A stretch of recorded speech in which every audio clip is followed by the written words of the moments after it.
bare knuckle boxers, gangsters, drug dealers. I mean, you wouldn't want to stay around theirs, would you? Well, guess what? I got an invite. I'm moving in with some of the country's most dangerous men, so we can find out how they sleep at night. And judging by this mob, there's gonna be tears before bedtime.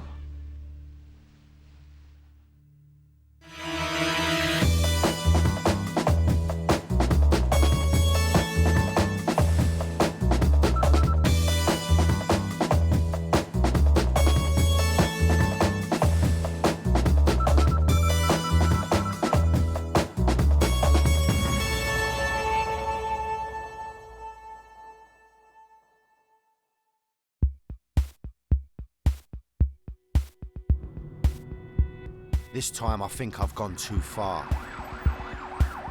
I've been putting myself into some mad situations, but this one, I really generally, you know, I've got the fear. The anxiety is coming out of my ear holes, you know. I'm off to do something you would never dream of doing. I'm gonna spend a couple of days on a traveller's site. I have to confess, I've got preconceived ideas about travellers.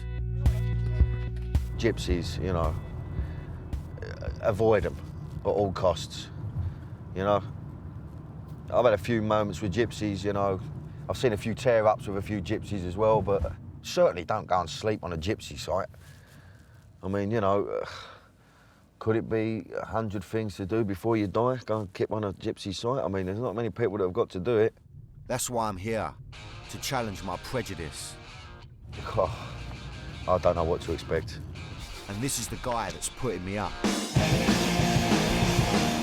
Paddy Doherty is a legend amongst the travellers. He's the governor of this site and one of their most respected bare fist fighters. It's a massive part of their culture that's been around for generations. I thought it was better than 007. I thought, whoa, I'm the man. I am the man. Among travelling people and fighting people, is the main man. He's going to give me an insight into his world and that of the bare knuckle fighter. Knuckle fighting is a style of scrapping as old as fighting itself. It's the original form of boxing. Fights are often brutal encounters. I would never look at the blood. Fuck it, I'm bleeding. Fuck it, what can I do about it? Let it bleed away. I'll get stitched up there with it. It's only a lick of a wound. It's gonna heal. Paddy's a Doherty, and that means one thing. He's been bred to fight. Didn't give a fuck for no man. No matter what size he was, or how big or how small. Didn't bother me.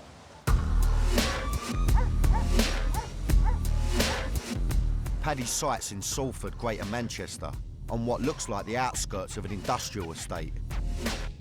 What have I got myself into? I am fucking shitting myself.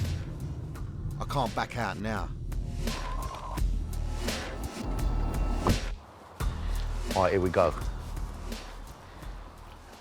Get on that. PD. Paddy Doherty. So this geezer clearly has a bit of clout. Now listen, listen. Any of yous at home, just do yourself a favour, all right? All right? Please, don't try this. It's a ridiculous idea. It's a ridiculous thing to do. Here we go, I'm in. I'm stepping into another world, one that lives right next to us, one that few know much about. It's eerily quiet, and I want to find Paddy sharpish. Oh, here we go, here we go. Couple of little lunatics here, look. Hello? I'm looking for Paddy Doherty. Do you know where Paddy Doherty is? Have you seen him? Is that where he lives, over there? Oh, OK, what, over there? Yeah? In the chalet. In the chalet. Is that where do you live? Just over there, do you? Hello, what are you doing? Kid there playing with a gas bottle, as you do. You OK? Now I'm starting to get the horrors now, a little bit. I feel a bit lost. Let's have a look up here.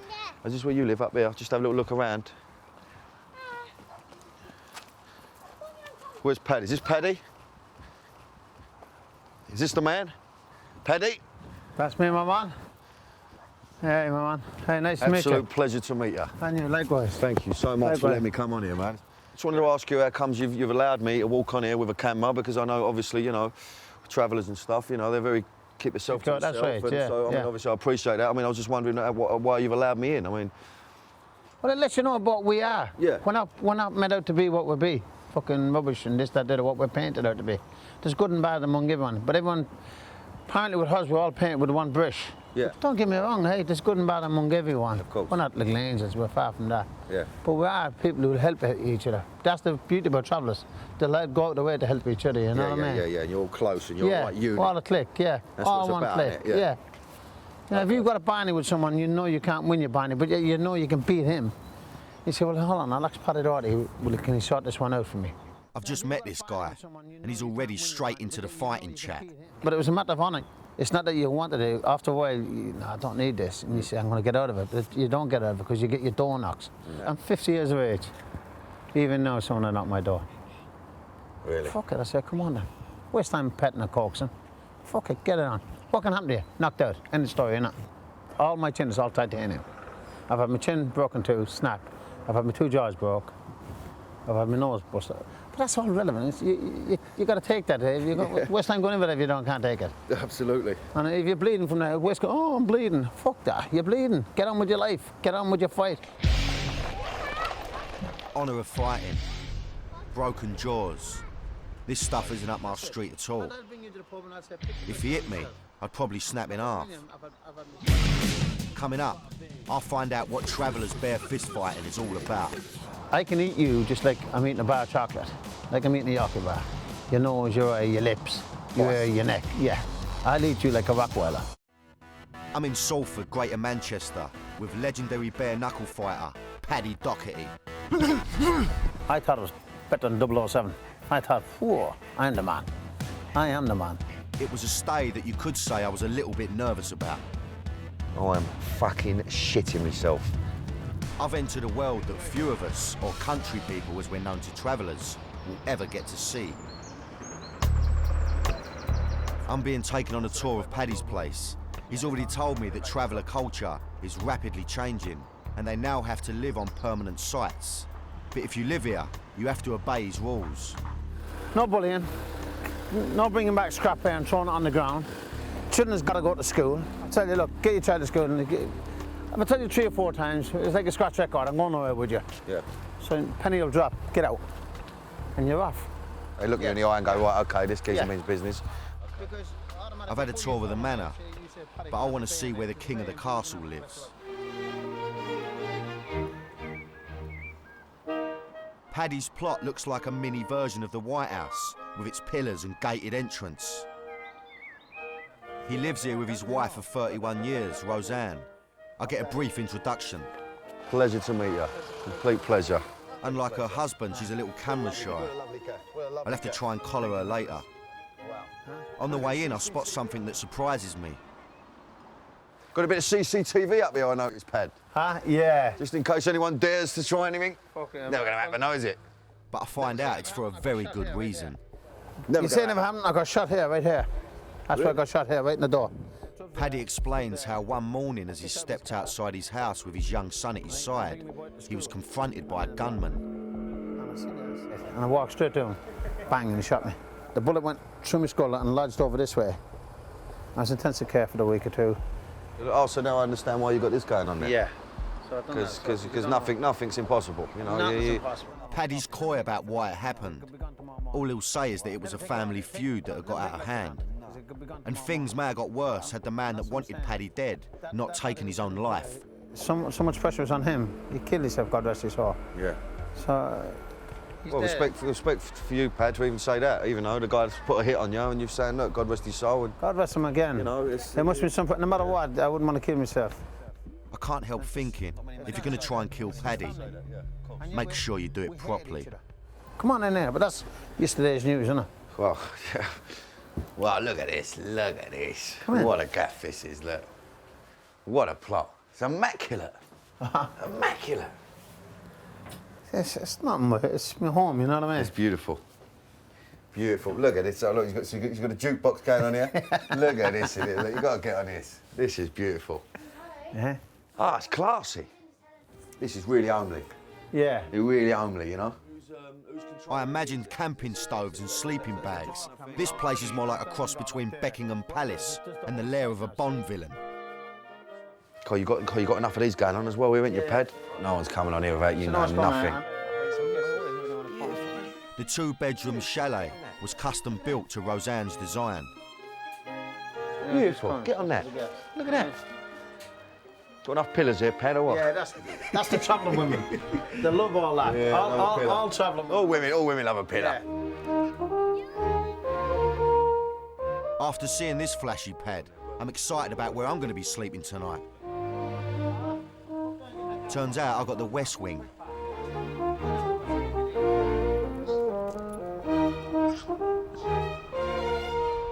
Honest to God, if I'm staying in a 5-star hotel, Yeah. there's nothing like my own place. Yeah, no, of course.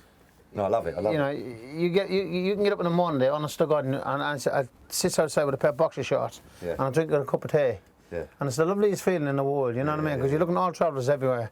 It's like if you're in a house, you're bounded, you know, your walls everywhere around you. Yeah, of course. Don't get me wrong, it's a lovely thing, you know what I mean? But Yeah. here, it's nice to open the door and you look at loads of travellers. Yeah. Don't make a difference what race they are. Do you miss the travelling side of things? I mean, actually travelling around? Of course it is. Yeah. It's dying out like dinosaurs now. Is it? All it is now is the sights now, really. Although he's been settled on this site for 13 years, travelling's in his blood. Paddy was born here in Manchester to Irish parents and lived on traveller sites in London and Birmingham before settling here on this one. My accommodation might not be 5-star, but I have got a minibar. This is bang on. What have we got in the fridge here? Here you go, look. Ah, look at that. Look. I'm looking forward to it in here. I'll tell you what, I'm away from my missus, away from my kids. All right, she knows I'm out working, but I'm going to have a nice jolly up here. Something tells me it's going to be an interesting night. I love his plot. What a gaff. What a gaff. Pisses all over my gaff, I'll tell you that now. There's no word of a lie. Classy. But the pleasantries are over, and Paddy now wants to tell me about his love for bare fist fighting. Bare knuckle fights are all about settling disputes. Anything from a loss of face to a business deal gone bad. Paddy's 39-year career has involved fighting and reffing. You know what you call it true gladiators? When you see two boys bleeding severely, badly smashed, just bump. and they just still hopping off each other. Normally you're not allowed to headbutt then. It's just bump. You're not allowed to do none of that. None of that. Just stand And if up. he falls, Well, no kicking. nothing. You can't kick, you can't bite, you can't. If he falls, you wait for him to get up and you go again. He can stay on the floor as long as he wants to. You got to stand back and just wait till he gets up.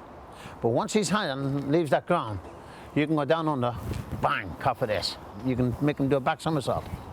Once that hand leaves that ground, you can do him then. I tell you what, I didn't know about none of this. I mean, Yeah. so this is another level, this is. These fights with rules and refs are known as a fair go, and they only stop when one man gives in by what travellers call giving best. It means he's been beaten by the better man. Is that a word you've ever used? No. Never. No, and I wouldn't let my son, no way. Never. No. I could live with myself being knocked out, but I'd never live with myself to say I give best. No, I'd never look at me. I'd never look at my sons. No, of course. I wouldn't look at my wife. I wouldn't go to bed with my wife. Yeah. I wouldn't go to bed with myself. Yeah. Wouldn't. Oh no, honestly, no. I truly couldn't live with that word. But in traveller tradition, you can call on a more extreme fight, what's known as a dirty go. In this fight, there are no rules, and fighters do their best to disfigure their opponents. Biting is the weapon of choice. I can eat you just like I'm eating a bar of chocolate, like I'm eating a Yorkie bar. Your nose, your eye, your lips, your hair, your neck. Yeah, I'll eat you like a Rottweiler. A lot of people bite you and spit you out. Years ago, I didn't believe that. I'd bite you and I'd swallow you. I used to swallow the flesh for fun. Fuck it, I'm swallowing you, and I'd sew that back on. Because you can pick it up and go to the hospital and get it sewed back on, because the nerves are still in it. So you can sew it back on. Fuck it, I'll disfigure him because he won't come back to me. How will that come around? Is that from a major feud, that? Is that like when two men just hate? There's no shaking of hand after that fight then? You don't shake his hand, you just put your hand up, I am the man. You know what I mean, like that. You don't shake his hand. What don't you shake his hand for? I've just murdered him, I've just hit him. I've just let him know he's nothing. Matter of fact, when you have a dirt to go, you send a message to his family. That's what I can do with all of you. You know what I mean? And that's a sad way, isn't it? but that's where it's gone now. What? A lot of people. But it's quite a rare thing, is that? A rare Very thing? rare, Very yeah. rare, yeah. Yeah, a lot of people don't like that. A lot of people like nice fair go. I mean, this geezer, and listen, I've met some dangerous people, but this man oozes man. He's a man's man. You know, he's old school, he's prehistoric, he's got morals, he's got, you know, his respect there. But listen, this is going back, we're going back to the 1700s, yeah? He looks straight in your eyes and he knows. He knows whether you're going to be all right and whether he's going to give you the time of day. And so I'm giving this geezer eye contact 100%, mate. I'm not dropping that eye contact once. After all that fighting chat, Paddy and I have come down the gym so I can see it in practice.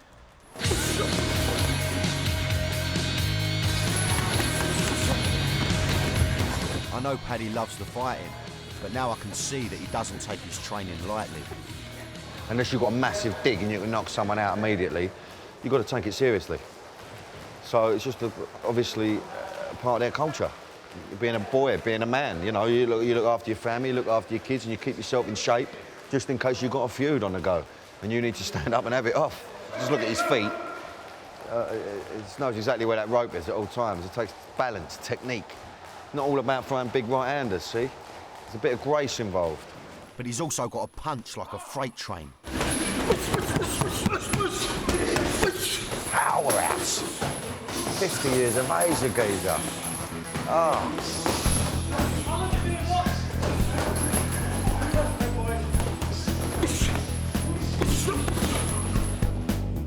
I meet Paddy's eldest son, Simon. He's a fighter like his dad, and I can't help but notice his ear. I thought he might have been on the receiving end of a dirty go, but actually it was bitten off in a nightclub. And next thing you know, I've got a cloud there. I didn't know what happened. I went down, and when I went down, he followed me down, bit my ear off. And I've looked at my shoulder, and it was all blood in. I hope we're not going there tonight. Simon's in training for a bare knuckle rematch. This is the first encounter in Scotland, where Simon in the red was challenged to a fight by another family.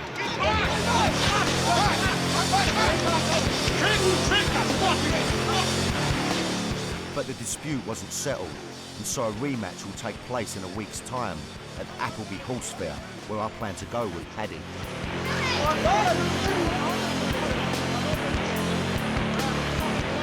Simon's going to fight, despite the fact he's got a broken hand.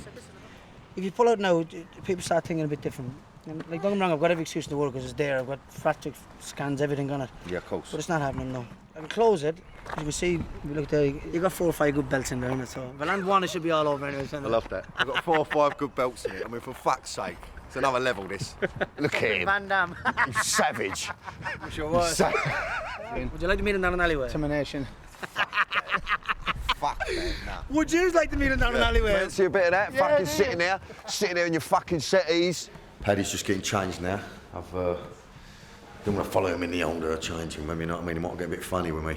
You know, I'm still breaking ground with him. But if he keeps on getting leery, all right? Fucking hell. Oh.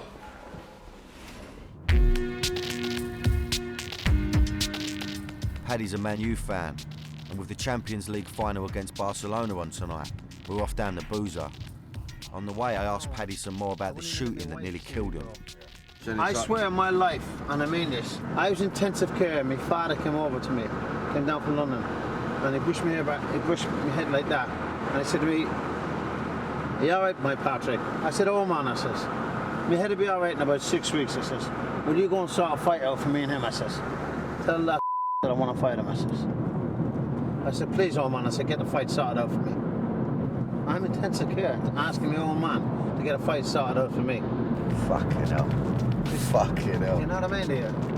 So your mind over matter totally. You're not even thinking about where you are. Nah, You're not thinking about intensive care. You're not thinking about anything other than the fact you can't wait to fucking stand up with this geezer. I've suddenly realised that Paddy might actually be the Terminator. Lying in his hospital bed with a bullet in his head and still up for a fight, this guy's something else. Keeping up the family reputation seems more like a family obsession. I'm with traveller, bare knuckle boxer, and all-round hard man, Paddy Doherty. I've been staying on his site, and he's already told me some things that have left me speechless. I can eat you just like I'm eating a bar of chocolate. Your nose, your eye, your lips. Paddy's a Man United fan, and he's taken me down the boozer to watch them play against Barcelona in the European Cup final. I'm in the right man estate now, right? Now we've stayed away from the main bit, because I was going to get driven mad, right? Now he's took me to the maddest little boozer, right, in the middle of an estate called the Clarendon, right? Now, just have a little look round. Go on, have a little pan. Now, have you ever seen so many lunatics in your fucking life? Thank fuck for Paddy. I feel confident walking in there. Cockney walking in here on a Man United game against Barcelona. I mean, this is like, we're going back to the old school. Please, Paddy, just fucking don't leave my side. Yeah. I'm going in. Wish me luck.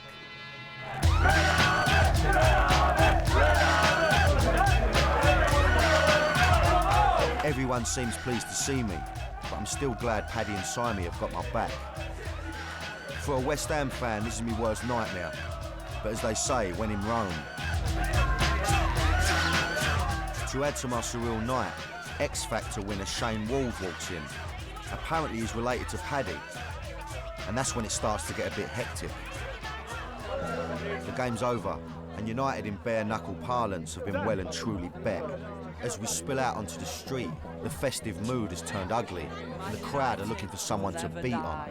But hey, mate, get out. I'll blow you up.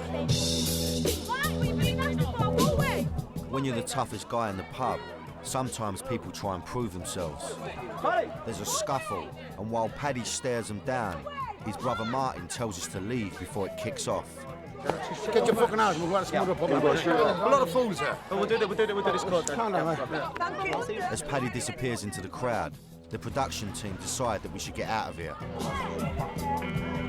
Okay, all right, let's calm the fuck down. Calm the fuck down. I'm a bit rattled. It's been a mad evening. Paddy's told me to go back to his and wait for him.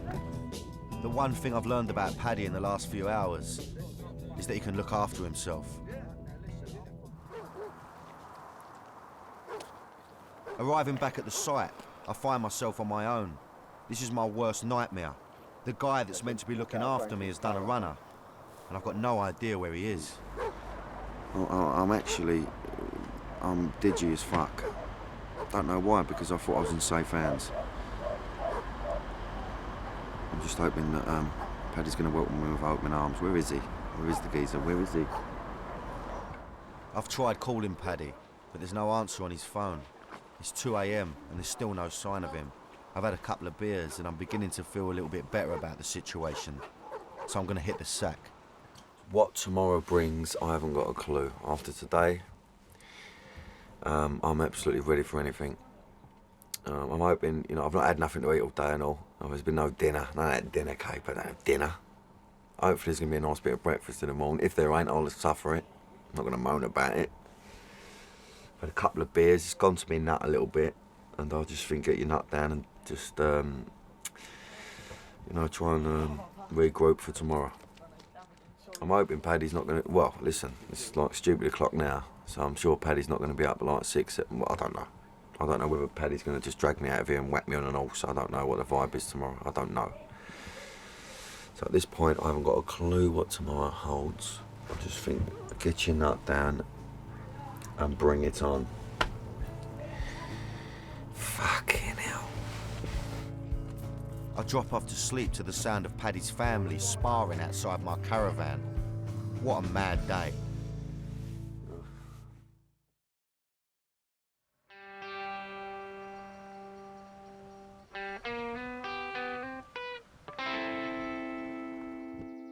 It's morning, and despite the hangover, I'm up early.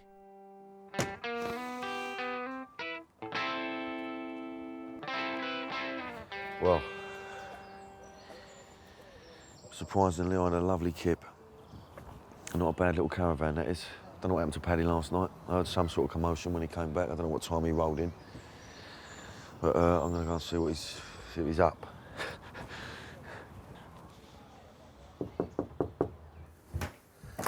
Sit, mate, come here. How are you, sunshine? Last time I saw Paddy, we were right in the thick of it, and I did a runner back here.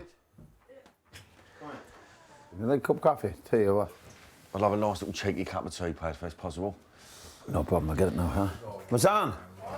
Make a cup of tea here. Right then. I want to know where he disappeared to. Did you end up on a mad one then, Pad, yeah? We had a couple more beers somewhere else. Yeah, we went down to another pub. Ah, it was good crack. Fucking packed it was. Was it? Packed, yeah. Good crack. We left it. It just got a bit manic, didn't it, last night? You know, when Shane turned up, we just got manic. It went divvy, didn't it? Oh, mate. So after all the commotion last night, it turns out that Paddy and Simey just went to another boozer and forgot all about me. I've just found out Paddy never takes his phone out, so no wonder I couldn't get hold of him. Woman! She all right? She's sweet? She's good today, is she? She's all right. Yeah. Good. Simey, is your wife good today? Say, yeah, she's all right. Roseanne, your man asked, are you good today? I guess feminism hasn't quite reached Paddy's trailer. This is all a bit surreal, sitting here drinking tea out of Waterford china cups, especially after all the madness from yesterday. After 31 years of marriage, it's no wonder Paddy and Roseanne have developed a bit of teasing banter. Since I'm married, I got tortured, you know what I mean? Now, you ever heard that one, for better, for worse? Well, mine was for worse. It wasn't for better, it's for worse all the time. Oh, do you know that one, sickness and health? Mine's been sick since I'm married, you know what I mean? If I could put the clock back, it wouldn't happen. I'd say, you're the weakest link. Yeah. Huh? You always have to put up with this, do you? Yeah. I'm used to it now. I just let it go over my head. Yeah, God. You know, she could put a tracker inside me. Not like you can put a chip in the dog. Yeah. She'd put a chip inside me. Where she knows where I am, you know what I mean? You're the biggest liar that I ever seen in my life. You really are. An exaggerator and a liar. Her family didn't like him at first, but now he seems very pleased that they've changed their minds. But her brothers wasn't too amused for me. No. And yet, they told them I'm their favourite brother-in-law now. Oh, really? Honestly, yeah. Oh, the daughters, you're going to have a hard life and this, that, that. I turned it all the way around. I have the hard life. I have the dog's life. I have a proper dog's life. Oh, I'm you tortured. liar. I think Paddy's banter may be for my benefit, but they do enjoy each other's company. I love it. I love the banter. And I wonder what Roseanne thinks about the fighting which plays such a part of the life of her man. What do you make of all the fighting, like? Yeah. It's a bad thing. It really is. You're just saying you've got to accept it, I suppose, isn't it? I say, she has to accept it, like it or not. There's nothing she can do about it. No choice, but still, I'd rather it didn't happen. Yeah, of course, I can imagine. I mean, you're constantly worried when they're out, yeah? Yeah, exactly. She's not saying much, but I reckon if she had any say in it, they wouldn't be fighting. And when I asked Paddy about his tattoos, I'm surprised to hear about how much tragedy the two of them have lived through. My Patrick, he died at 18. Him and my brother, Martin. Our two older sons got killed together. In a car accident, yeah? Yeah. That's my youngest boy, my Martin Tom. One up here is my young girl who's dead, Elizabeth. One here, up here. That's Mary Bridget, she's dead. That's my daughter, Margaret. That's my brother, Francie. He died, God rest him. My mum, my dad. And that's it, really. It's all dead people. Tribal ones as well, aren't you? Yeah, I like, you know, and that's my wife and my daughter. I've only got one girl. I mean, but that's it, really, you know. Roseanne and Paddy had 10 kids, but 5 of them have died. They lost 4 girls as babies, and their eldest son, Patrick, aged 18. It's no wonder Roseanne doesn't like her family fighting. Yeah, he's obviously lost a lot of people, Paddy, you know. To lose your boy at 18. You know, I couldn't even contemplate. I got kids myself, and it's just horrendous. And let's just get on with it, you know. It's just a part of being a traveller, I think. The site's coming to life, and Paddy shows me more of the place, and we meet some of the residents. I like the fact no one gets up earlier, even the kids. You saw me get up there. Yeah, it's good, that nice little vibe, you know. Yeah? What? Maybe it's the hangover, but Paddy's in a reflective mood and wants to teach me more about his family. Do you remember my boy who told you he got killed? That's him there. He's my older. He was called after me, Patrick. So he would have been like 32 now, would he? Something like that. He'd be 30 now. He's 30 now, yeah. You know what I mean? A good looking man, wasn't he? Yeah, very good. All your boys are good looking, aren't they? To be honest with you. He could rock that fella. He could fight that fella. Yeah. Honest to God. Not because he was my son. Yeah. He could definitely move on. Yeah. I'm now seeing a whole other side to Paddy.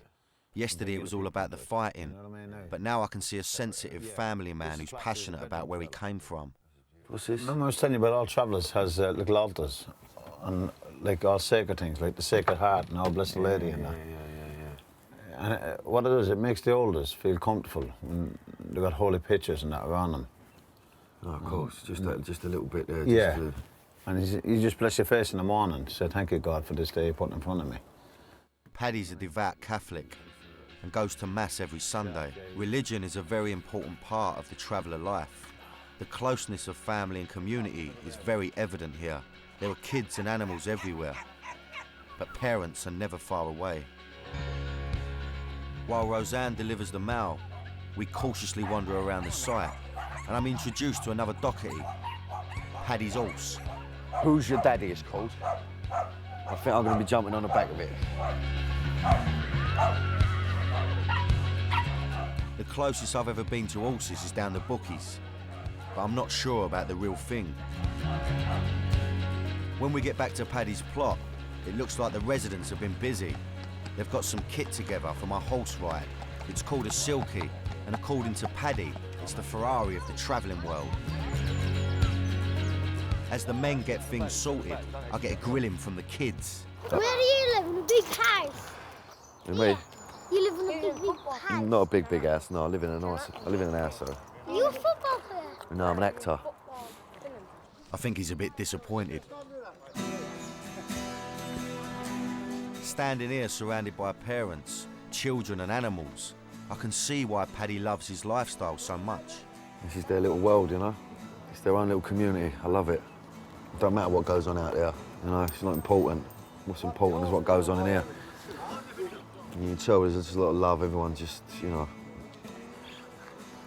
Everyone's there for each other. Everyone knows each other. Like the fighting Paddy's told me about, this lifestyle is straightforward and uncomplicated in comparison to the distractions of the outside world. Although some things look a little too uncomplicated. Oh, look at that wheel there, look at that. I don't fancy getting on that. Do not fancy that at all. Look at the wheel. What's happened to that pad? Fucking hell. My son took this out driving and he must have... He must have been fucking ripping the arse out of it. Yeah, he bashed it and that was my other son and he never even told us, you know what I mean? No. Just get a pair and walk out with it. Well, just jump on, yeah? Yeah, get on there. Daddy, can we get Go ahead, walk on. As with most things with Paddy, I don't really have much choice. That wheel's going to go, innit? Yeah, nah, we'll only walk only today and back. Should we do it? Whoa, whoa.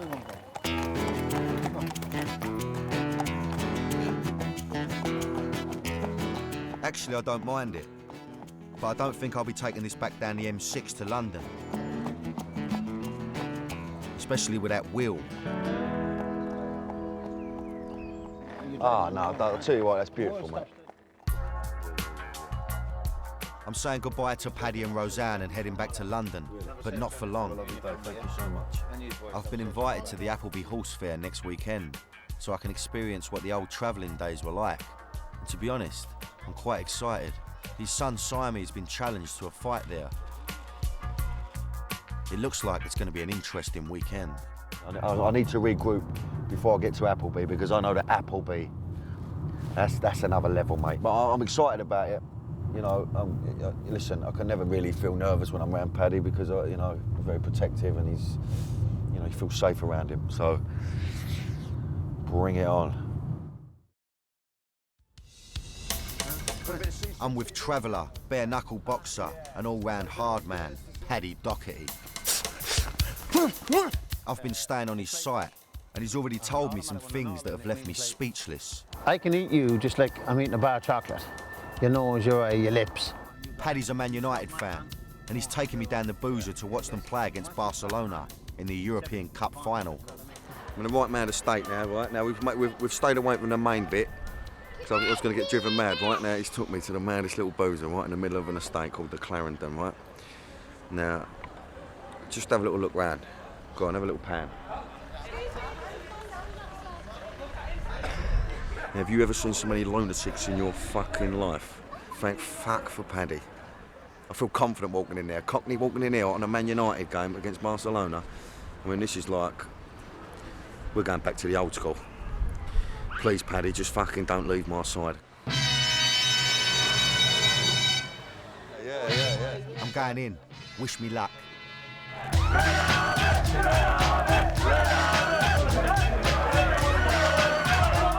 Everyone seems pleased to see me, but I'm still glad Paddy and Simon have got my back. For a West Ham fan, this is my worst nightmare. But as they say, when in Rome. To add to my surreal night, X-Factor winner Shane Wald walks in. Apparently he's related to Paddy. And that's when it starts to get a bit hectic. The game's over, and United in bare knuckle parlance have been well and truly bet. As we spill out onto the street, the festive mood has turned ugly, and the crowd are looking for someone to beat on. But hey, mate, get out. I'll blow you up. When you're the toughest guy in the pub, sometimes people try and prove themselves. There's a scuffle, and while Paddy stares him down, his brother Martin tells us to leave before it kicks off. Get your fucking ass, we'll go and smuggle up. A lot of fools here. We'll do this court then. Calm down, mate. As Paddy disappears into the crowd, the production team decide that we should get out of here. Okay, all right, let's calm the fuck down. Calm the fuck down. I'm a bit rattled. It's been a mad evening. Paddy's told me to go back to his and wait for him. The one thing I've learned about Paddy in the last few hours is that he can look after himself. Arriving back at the site, I find myself on my own. This is my worst nightmare. The guy that's meant to be looking after me has done a runner, and I've got no idea where he is. I'm digi as fuck. Don't know why, because I thought I was in safe hands. I'm just hoping that Paddy's going to welcome me with open arms. Where is he? Where is the geezer? Where is he? I've tried calling Paddy, but there's no answer on his phone. It's 2 a.m. and there's still no sign of him. I've had a couple of beers and I'm beginning to feel a little bit better about the situation. So I'm going to hit the sack. What tomorrow brings, I haven't got a clue. After today, I'm absolutely ready for anything. I'm hoping, I've not had nothing to eat all day and all. There's been no dinner. None of that dinner cake, but no dinner. Hopefully there's going to be a nice bit of breakfast in the morning. If there ain't, I'll suffer it. I'm not going to moan about it. Had a couple of beers, it's gone to me nut a little bit, and I just think get your nut down and just, try and regroup for tomorrow. I'm hoping Paddy's not going to, well, listen, it's like stupid o'clock now, so I'm sure Paddy's not going to be up at like 6, 7, well, I don't know. I don't know whether Paddy's going to just drag me out of here and whack me on an horse. I don't know what the vibe is tomorrow, I don't know. So at this point, I haven't got a clue what tomorrow holds. I just think, get your nut down and bring it on. Fucking hell. I drop off to sleep to the sound of Paddy's family sparring outside my caravan. What a mad day.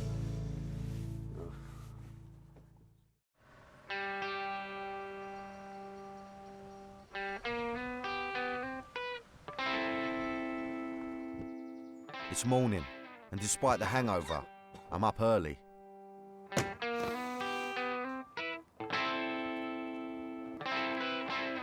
Well, surprisingly, I had a lovely kip. Not a bad little caravan, that is. Don't know what happened to Paddy last night. I heard some sort of commotion when he came back. I don't know what time he rolled in. But I'm going to go and see what he's up.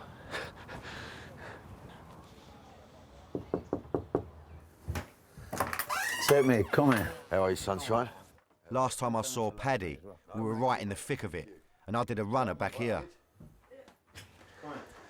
You like a cup of coffee? Tea or what? I'd love a nice little cheeky cup of tea, Pad, if that's possible. No problem, I'll get it now, huh? Mazan! Make a cup of tea here.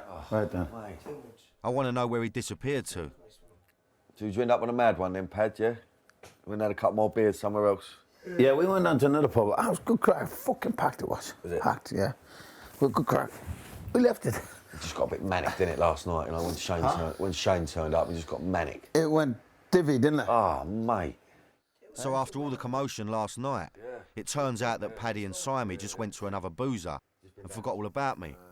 I've just found out Paddy never takes his phone out, so no wonder I couldn't get hold of him. Woman! She all right? She's sweet? She's good today, is she? Yeah, she's all right. Yeah. Good. Simon, is your wife good today? Say, yeah, she's all right. Roseanne, your man asked, are you good today? I guess feminism hasn't quite reached Paddy's trailer. This is all a bit surreal, sitting here drinking tea out of Waterford China cups, especially after all the madness from yesterday. After 31 years of marriage, it's no wonder Paddy and Roseanne have developed a bit of teasing banter.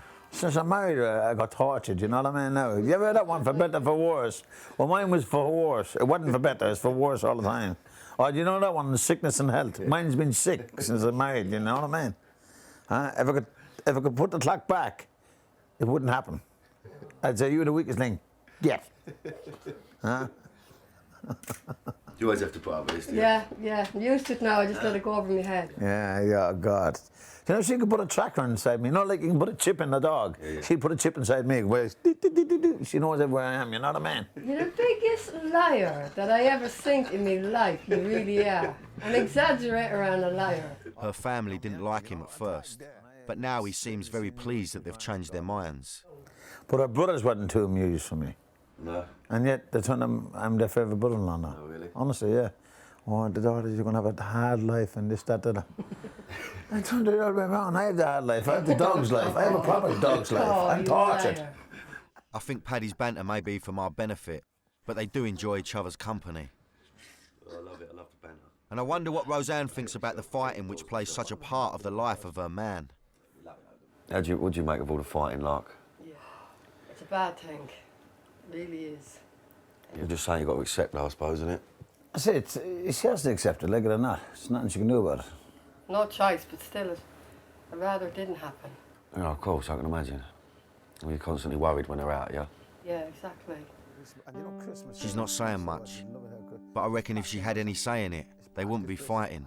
And when I asked Paddy about his tattoos, I'm surprised to hear about how much tragedy the two of them have lived through. My Patrick, he died at 18, and him and my brother, Martin, our two older sons got killed together. In a car accident, yeah? Yeah. That's my youngest boy, my Martin Tom. One up here is my young girl who's dead, Elizabeth. One here, up here. That's Mary Bridget, she's dead. That's my daughter, Margaret. That's my brother, Francie. He died, God rest him. My mum and my dad. And that's it, really. They're all dead people. Tribal ones as well, aren't you? Yeah, I like, you know, and that's my wife and my daughter. I've only got one girl. I got you. I mean, but that's it, really, you know. Roseanne and Paddy had 10 kids, but 5 of them have died. They lost 4 girls as babies, and their eldest son, Patrick, aged 18. It's no wonder Roseanne doesn't like her family fighting. He's obviously lost a lot of people, Paddy, you know. To lose your boy at 18. You know, I couldn't even contemplate. I got kids myself, and it's just horrendous. And let's just get on with it, you know. It's just a part of being a traveller, I think. The site's coming to life, and Paddy shows me more of the place, and we meet some of the residents. I like the fact no one gets up earlier, even the kids. You saw me get up there. Yeah, it's good, that nice little vibe, you know. Yeah? What? Maybe it's the hangover, but Paddy's in a reflective mood and wants to teach me more about his family. Do you remember my boy who told you who got killed? That's him there. He's my older. He was called after me, Patrick. So he would have been like 32 now, would he? Something like that. He'd be 30 now. He's 30 now, yeah. You know what I mean? A good looking man, wasn't he? Yeah, very good looking. All your boys are good looking, aren't they, to be honest with you? He could rock that fella, he could fight that fella. Yeah. Honest to God, not because he was my son. Yeah. He could definitely move on. Yeah. I'm now seeing a whole other side to Paddy. Yesterday it was all about the fighting, but now I can see a sensitive family man who's passionate about where he came from. What's this? I was telling you about All Travellers has little altars and like all sacred things, like the Sacred Heart and All Blessed Lady and that. And what it is, it makes the elders feel comfortable when they've got holy pictures and that around them. Oh, of course, just a little bit there. Yeah. Just And you just bless your face in the morning, say thank you God for this day you put in front of me. Paddy's a devout Catholic and goes to Mass every Sunday. Religion is a very important part of the traveller life. The closeness of family and community is very evident here. There are kids and animals everywhere. But parents are never far away. While Roseanne delivers the mail, we cautiously wander around the site and I'm introduced to another doherty, Paddy's horse. Who's your daddy, it's called. I think I'm going to be jumping on the back of it. The closest I've ever been to horses is down the bookies, but I'm not sure about the real thing. When we get back to Paddy's plot, it looks like the residents have been busy. They've got some kit together for my horse ride. It's called a Silky, and according to Paddy, it's the Ferrari of the travelling world. As the men get things sorted, I get a grilling from the kids. Where do you live? In a big house? And me? You live in a big house? Not a big house, no. I live in an house, though. Are you a football player? No, I'm an actor. I think he's a bit disappointed. Standing here surrounded by parents, children and animals, I can see why Paddy loves his lifestyle so much. This is their little world, you know? It's their own little community. I love it. It don't matter what goes on out there, you know? It's not important. What's important is what goes on in here. And you can tell there's just a lot of love. Everyone just, you know... Everyone's there for each other. Everyone knows each other. Like the fighting Paddy's told me about, this lifestyle is straightforward and uncomplicated in comparison to the distractions of the outside world. Although some things look a little too uncomplicated. Oh, look at that wheel there, look at that. I don't fancy getting on that. Do not fancy that at all. Look at the wheel. What's happened to that pad? Fucking hell. My son took this out driving and he must have...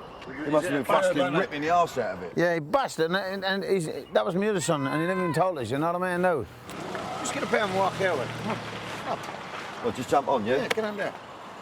Daddy, can we get Sure, on? walk on. As with most things with Paddy, I don't really have much choice. That wheel's going to go, innit? Yeah, nah, we'll only walk only to there and back. Should we do it? Whoa, whoa.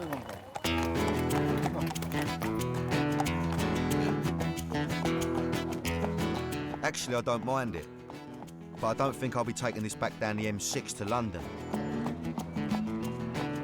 Especially with that wheel. Ah, no, I'll tell you what, that's beautiful, mate. I'm saying goodbye to Paddy and Roseanne and heading back to London, but not for long. Thank you so much. I've been invited to the Appleby Horse Fair next weekend, so I can experience what the old travelling days were like. And to be honest, I'm quite excited. His son Simon has been challenged to a fight there. It looks like it's going to be an interesting weekend. I need to regroup before I get to Appleby because I know that Appleby, that's another level, mate. But I'm excited about it. You know, listen, I can never really feel nervous when I'm around Paddy because, you know, I'm very protective and he's, you know, you feel safe around him. So, bring it on.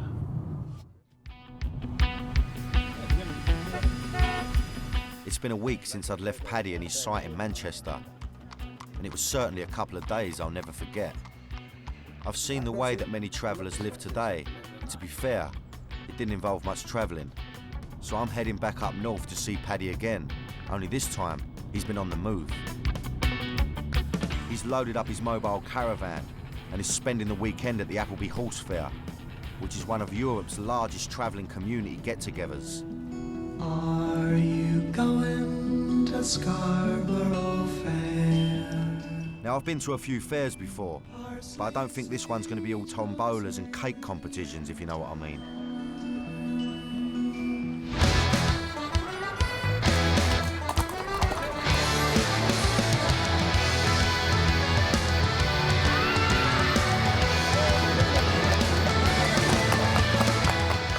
you're a gypsy, this is the place to be. It happens every year. It's about the horses, it's about trading horses. Some of these horses, they go for like silly money. Paddy was talking about it before. There's an horse right there. Now, do you imagine, right? Every gypsy, all the clans, all the different families, this is where they all congregate, this is where they all come. They don't necessarily know each other. I'm sure there's disputes and things that go on. It's about the horses, but I'm sure there's other little things that go on left and right you're not quite aware of. And one of these things is Paddy's son, Simon's planned bare knuckle fight. But first, I've got to find Paddy. Paddy, hello son. Hey, my man. How are you, mate? Lovely to see you. Lovely to likewise, see you. How you doing, boys? Lovely, Danny. Good to meet you. Cousin of mine. Good to meet you. My Pleasure. nephew. How are you, brother? You all right? Cosmetic here, isn't it? Fucking good, innit? Ah, it's madness. Beautiful, innit? What do you think? Oh, some horses told you here as buzz well, up, isn't it? innit? Yeah, no, it's mad. I didn't know what to expect, to be honest with you. I've never seen so many horses in my life. Nice seeing you, brother. I can tell straight away that Paddy's a big face in the travelling community. I bet you know most of the people here anyway, don't you? It seems like everyone seems to know you, Pad, anyway. I meet Paddy's old man and a few others. Good to meet you. Mind you. Hello, mate. How you doing, son? You all right? We only stop for a moment and suddenly we're surrounded. Some people here. I'm lost in a sea of travellers. It's mayhem. It feels like I've been introduced to everyone. How you doing, Ronnie? You all right? Simon's here and he's waiting for his fight. So you're taped up and ready to go, yeah? So Yeah. when it goes, it goes. He's different from when I met him on the site. He's quiet and he's clearly pumped up. Paddy explains that the fight will take place in a field. Now I've seen that the police are here, and so I ask him if he's worried that they might try and stop him.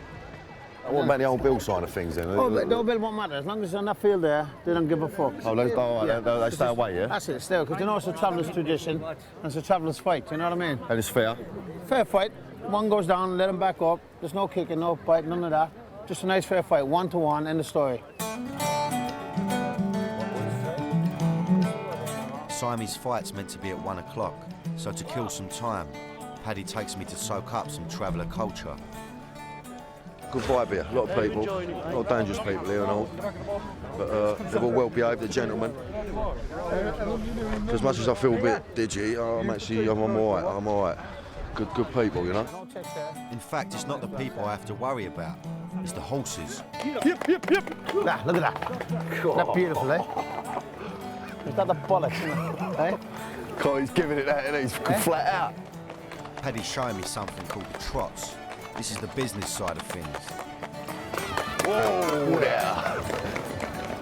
If you're selling a horse, you ride it up and down this road, usually as fast as you can to show it off to potential buyers.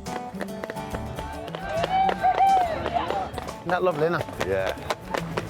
No saddle or nothing. No. There's no barriers, no health and safety officers. It feels like I've walked into the middle of the Grand National. Tell you what, this is well there. Listen, we're actually, you know, you make your own choice if you stand in this road. You get run over by one of these horses, it's your own fault, mate. This is where they show, you know what I mean? This is the show, they show. But they fucking off, give it. They're pulling that horse, mate, to the extreme. Just do a couple of clumps, you're like, whee! See what I mean? Go, yeah? Brown bread, mate, get hit by one of them. I've never seen nothing like it, Paddy, in my life. I've never seen nothing like it before in my life, mate. That's the travellers' nose, remember saying? Oh, man, this is it, man. This is the fucking life of the travellers. This is it. So I'm going to get a taste of it. It's coming up to 1 o'clock, and we head back to see Simon. Yeah, we were just saying. He's been waiting 2 hours, and his opponent still hasn't shown up. We're not winning a fight. Well, my son's here to fight, end of story. He's had his fucking phone call saying your man's waiting to fight you. Your man's not here. Put his tail between his legs. My son is here to fight, and my son is the winner. Yeah, without even fighting you, John. My son is a winner. Before you start, it's breadness. We're winners. Go on, the boy. Go on, the boy. You know, end of story. That's it. Then, you know what I mean? With no opponent to fight, Simon's won by default. I'm kind of glad that I'm not going to see anyone get hurt, but Simon's not happy about it. 6 months living in the gym for this. 6 poxy months. Doing things by the book, as they say, innit? So it's another win for the Documentaries, and we head down to the village pub. We've attracted quite a few followers. Go I hope Paddy's buying. I get a bit tricky about it. Every time I turn around, there's 100 people following us, you know what I mean? Every national He can't start his Despite the fact that they've won, Paddy and Simey aren't celebrating much. I get the feeling they see it as a hollow victory. Just a shame that you got your victory without fighting. It's a nice thing to have a fight, not win a fight without fucking fighting. No, of course not. You're a man, you feel like a real man when you fight a man and beat a man. Win, lose, or draw, if a man gets bet, he's still a good man. Yeah. Any man who can fight, Yeah. he's still a good man. My son is Paddy Doherty, he won his fight. My son bet him once, and he bet him this time again without him fighting. You're sausage. And look at yourself, sausage. Fucking sausage. You're walking stick. I shouldn't laugh, I'm not meant to laugh. I'm meant to be... Thanks to the no-show, I've learnt more about bare knuckle fighting culture than if I'd seen the fight. The worst thing you can do is not show up. Would it be not to be fair? You've got to go for your friend, for your family, of course, for your son, For your honour, for your name. your name, your brothers, your father, your sons. You have to go, even if you can't fight. And every man is as good as his father's name, no matter what name it is. Quinn McDonough, Ward, Harris, Cash, Dawn, Rooney, Doherty. To me, there's no better name than my father's name. There's no better name than my brother's father's name. It's, your father's name is. For the Documentaries and the Travellers, fighting is as much about upholding the pride and honour of your family name as it is swapping blows. When I first told people I was going to spend some time with a traveller family, I was told I was mad. You know what? I was really worried. I've learned a lot about the way travellers live. You know, it's not what you expect at all. I think they get a bad press, to be honest with you, but they're all about family, staying together, and I love the idea of that, you know. Paddy's been a great host. You know what? I've grown quite attached to him. You know, I have. I didn't think I would.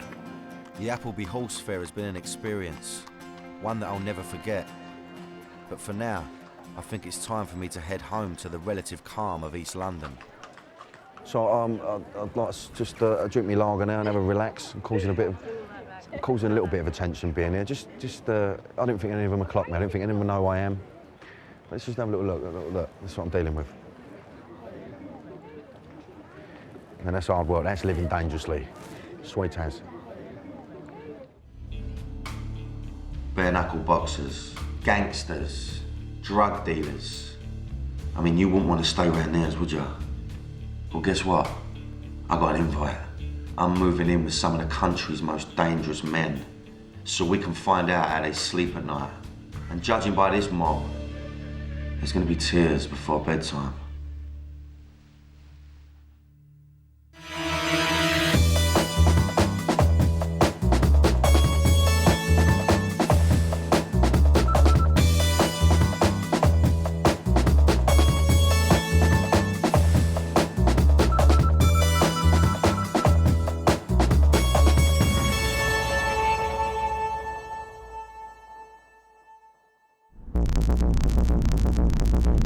Sometimes it feels like the television and newspapers are full of nothing else. Tonight, another shooting, another victim. Two teenagers have been stabbed to death. It's the latest in a series of shootings and stabbings in the area. It seems to me that violent street crime has hit a crisis point. Now, are the streets really awash with guns and knives? Yet another murder scene in Britain. It ended with an 18-year-old being stabbed to death. I've got two daughters, a 13-year-old and a 2-year-old. I'm going to try and find out what kind of Britain they're going to be growing up in. I'm going to spend a few days on the streets of Brixton to see if all the Daily Mail headlines are true. And I'm moving in with a former gangster with a rap sheet that reads like something from an Eminem lyric. Mugger, bank robber, crack dealer, you name it, he's done it. Until just a few years ago, he was right in the thick of it. I mean, he was part of one of Brixton's most feared gangs. I'm not meeting just another Hoodie. Elijah Kerr was a top boy of the PDC, the Pill Dem crew. PDC was known for like robbing, probably drug dealing, and a few other things. It was kind of feared. Some people feared us, some people loved us, some people hating us. It was just a crazy feeling. Elijah was a boy of 12 when his career of violent crime began. I might like went to a shop, robbed someone, kicked him and hit him in his head. That would be normal to me. If you get him away, then you're gonna get kicking or something, because if I get caught, I'm going to prison. So don't get him away. This whole hoodie generation thing frightens the life out of me. I don't understand it. Coming from where I come from, there was gangs around, but never to this level. I thought it was like the black Scarface, and all my friends was with me, and they was doing the same things. They thought they was black Scarfaces also. We've got like 10 black kids that think they're black Scarfaces. I don't really quite know whether I'm going to have any sort of connection with this guy at all. I don't know. I mean, it's another world for me. I've no idea what this is going to be like or what's going to happen. But I want to know more about life on the streets of Britain today. How does someone end up as a gang leader by the age of 15? And why do you choose this gangster life? A life that for most doesn't last that long.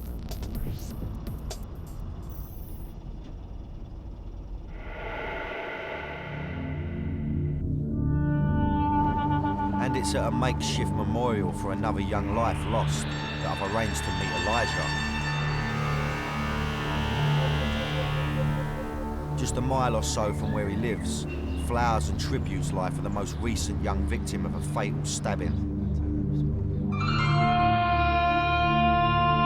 Reading the messages makes me think just how pointless all these deaths are. It's not long before Elijah arrives, and he's not alone.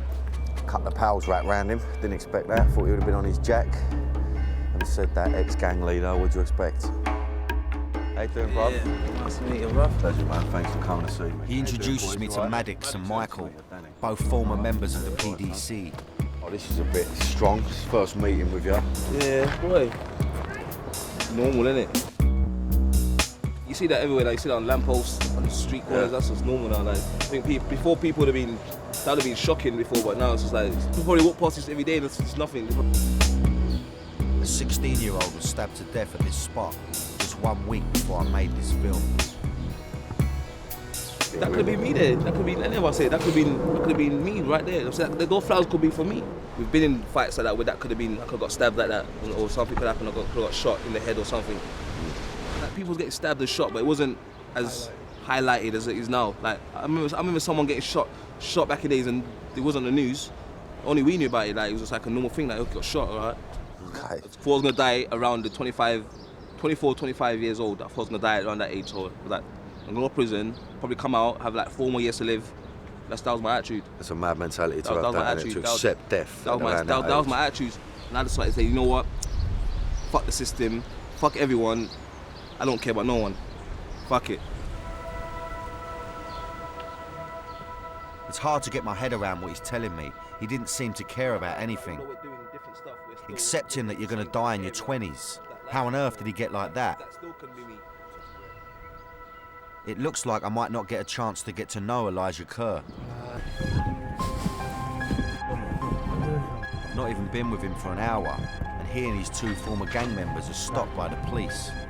So I've obviously just met up with Elijah. I've not been with him for more than, well, not even half hour yet. I'm following him around, and he's been tagged.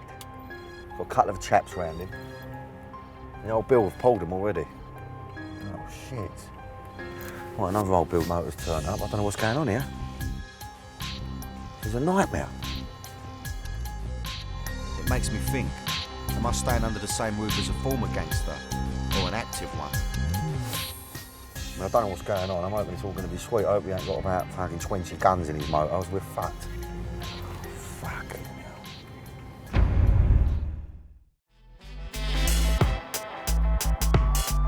I'm deep in the heart of Brixton, South London.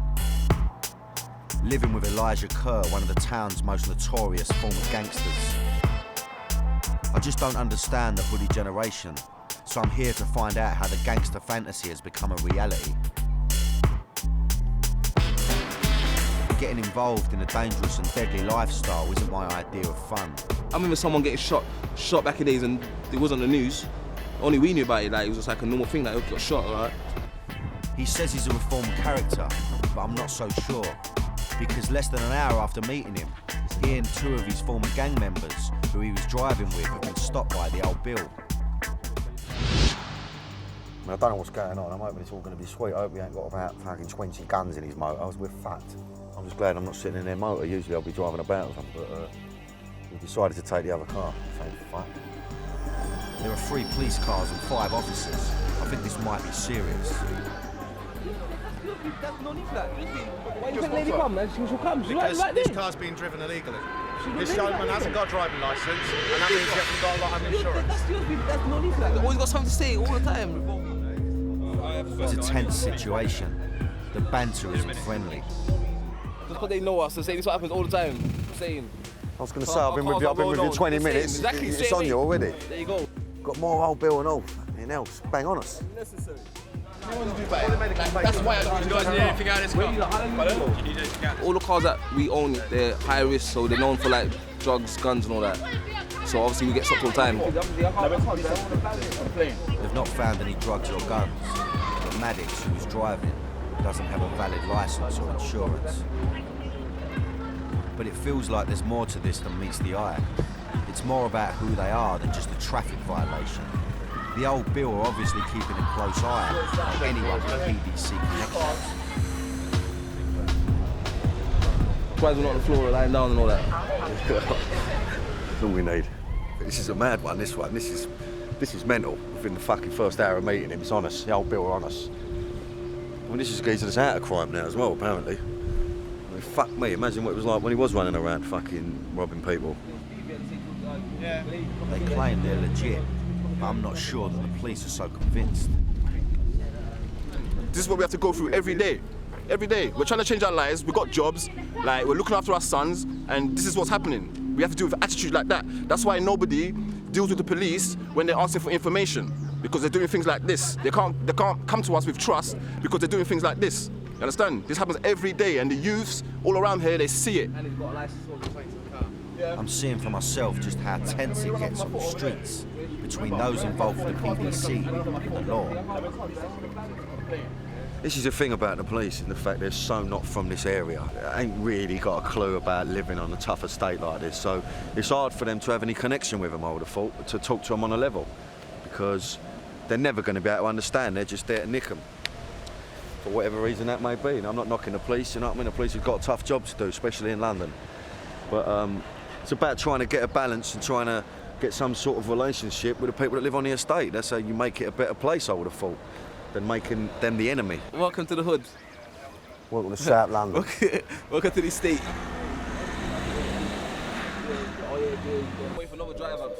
So after all this, I'm left wondering, am I about to spend a couple of days with a reformed character or an active gangster?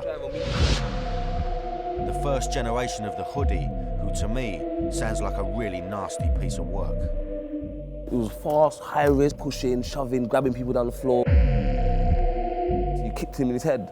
Yeah, but I needed to get round him, innit? So what else am I supposed to do? That, to me, that wasn't dangerous at the time, that was just normal.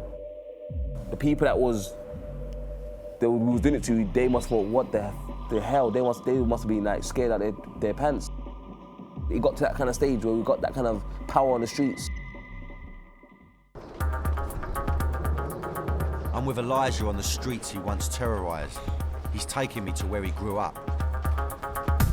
His mother ran away from his first home in Birmingham to escape his violent father, and was left to bring up 4 kids here on the notorious Angeltown estate. It seems like quite a nice place today, but as Elijah explains, 20 years ago it sounds like a madhouse. At that time I hadn't seen an estate before. I had music pumping out speakers, weed was out, splitting, everyone was out, it was drug dealers about, it was just like, I was like, fucking hell. Elijah's new surroundings were far from normal. Their house had previously been a crack den. Because it was a crack house, the dealers were still hanging about. See, there was times when we was in the park playing and we was being kids, our surroundings are like people fighting, a lot of robbery talk, car thefts. From there, we went downhill. Bear barely out of short trousers, Elijah's head was turned by the local gangsters who surrounded him, even though he knew it was wrong. Most kids will look up, everything your dad does, you look and think, oh, I want to be just like my dad. But when you ain't got that now, then you look around the corner, you look to this guy. And this guy's got a drug dealer, got all the cars, got all the girls. I want to be like him then. So that kind of made us aspire to want the flashy stuff, the money, the girls, all that stuff. I'm saying, because we was all money motivated.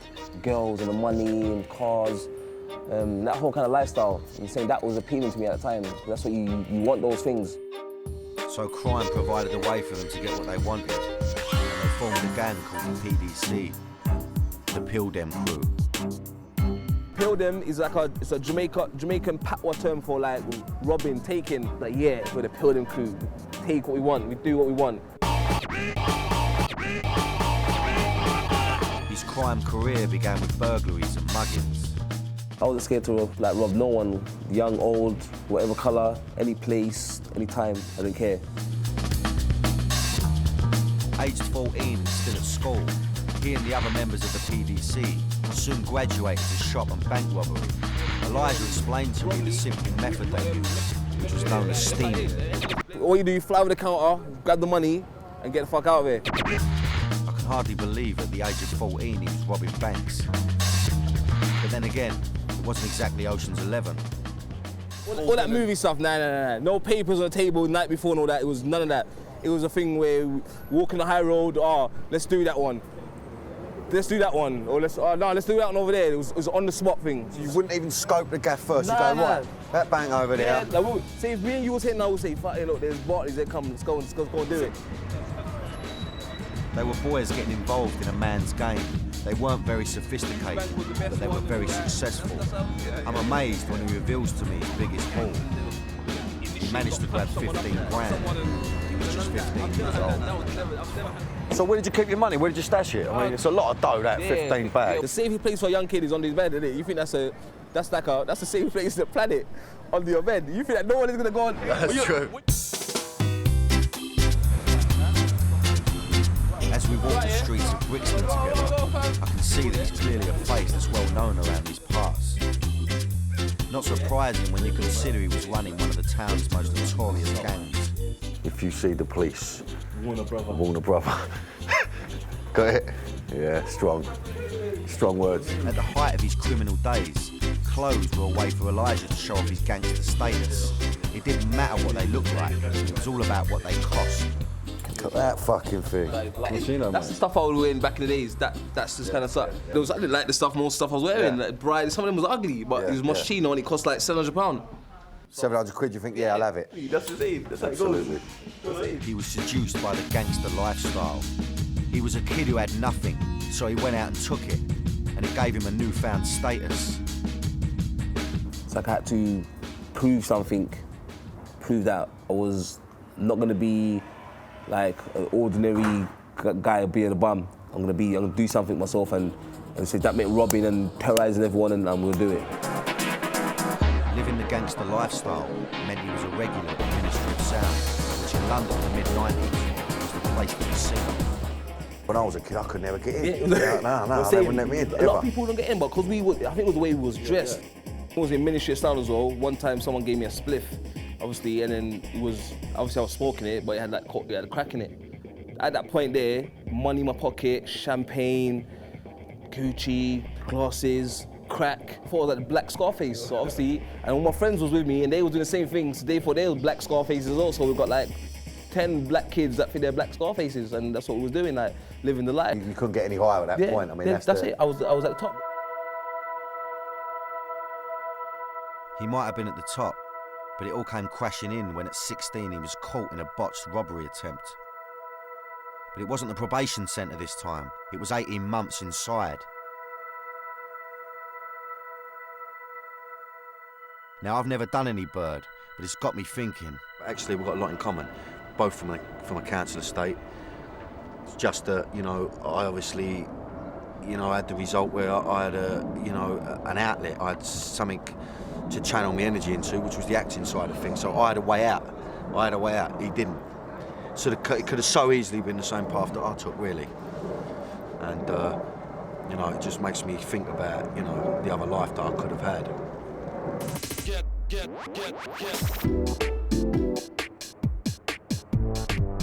I'm keen to see where Elijah lives and where I'll be staying tonight. So we head back to his gaff. It's no drug baron's mansion. In fact, it's a tiny one-bedroom flat. He's never moved off the estate.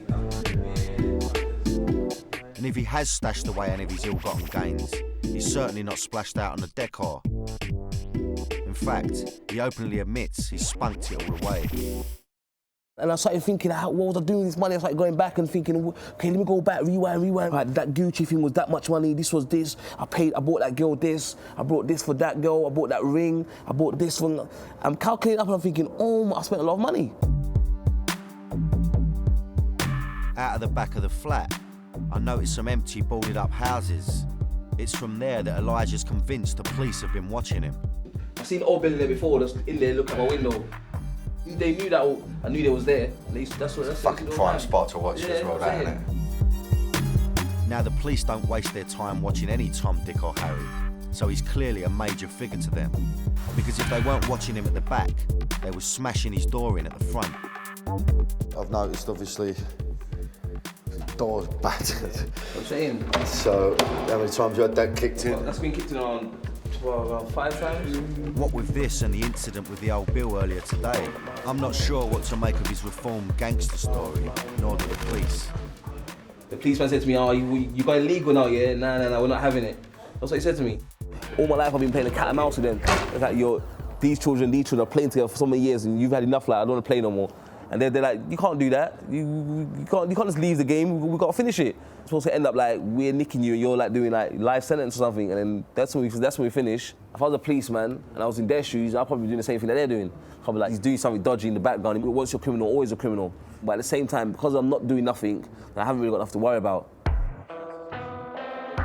I'm not sure what to make of all this. Is he still up to no good? Or is he a victim of police harassment? Should I feel sorry for him? Or is there no smoke without fire? After all, this guy's got a serious record. And it's got me thinking about those who have really suffered in all this. So I had to ask him how he felt now about the innocent victims of his crimes. Did you realise, what you're doing is wrong? You know you're doing wrong, that's for straight, obviously, because I'm not stupid, so I knew I was doing wrong, but you don't care, innit? Victims, who's caring about victims? I need to buy some new Nike Air Max, what are you telling me about the victims for? You got money, I need it. So if you come my way as well, then I'm gonna stamp in your head or something, or I'm gonna punch you. So it wasn't like, I felt like I was allowed to do that, because I'm a criminal and we're allowed to do that, we have to take from you, and if the police don't catch us, then we're gonna get away with it, because that's what criminals do. So that was my whole mentality. He was a cold-hearted character, and he makes no excuses for what he did. I get the feeling that nothing would have got in his way. I'm struggling a bit to connect the Elijah I've met, who's friendly and charming, with the ruthless gangster. Spaghetti on toast, mate. Bit of black pepper. That's how I am. A man's kitchen can be revealing. Elijah's is no exception. That's what I'm saying, there you go. Weird stuff there. The unused George Foreman grill was a giveaway that we had something in common. We're both useless at cooking.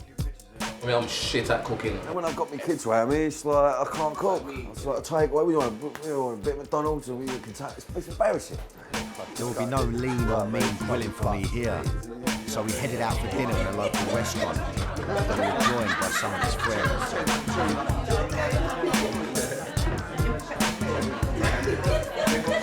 We ate well and relaxing, and Elijah got a phone call.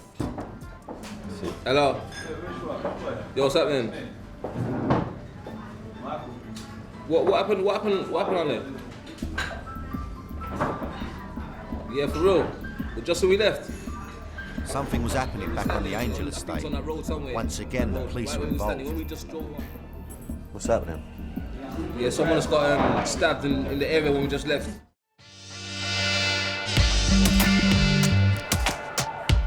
I'm living and breathing the world of former gangster Elijah Kerr, south of the river in Brixton. And so far, it's been some experience. This is a mad one, this one. This is mental.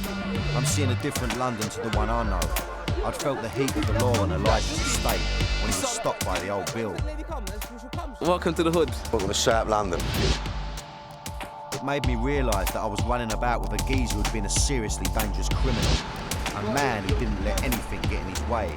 I wasn't scared to rob no one, young, old, whatever colour, any place, any time. I didn't care. As we sat in a restaurant eating dinner, it felt like things had calmed down. I couldn't have been more wrong. After all, it was Friday night in Brixton. While we were eating, Elijah received a phone call. Hello. There'd been another stabbing on the Angeltown estate, very close to where he lives.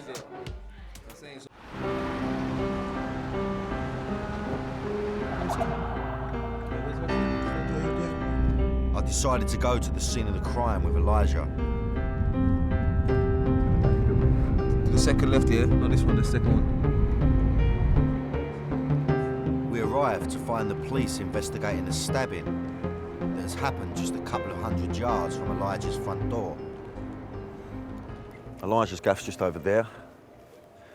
And somebody right here, this little manor, it's been stabbed up. I can see actually the blood over there. There's some blood. This is obviously the guy's trainer. Oh, it's fucking just a horrible feeling. All the old Bill putting their forensic suits on now, look, you know what I mean? It's just a normal Friday night, I suppose, in Brixton. This ain't nothing new to nobody that lives around here.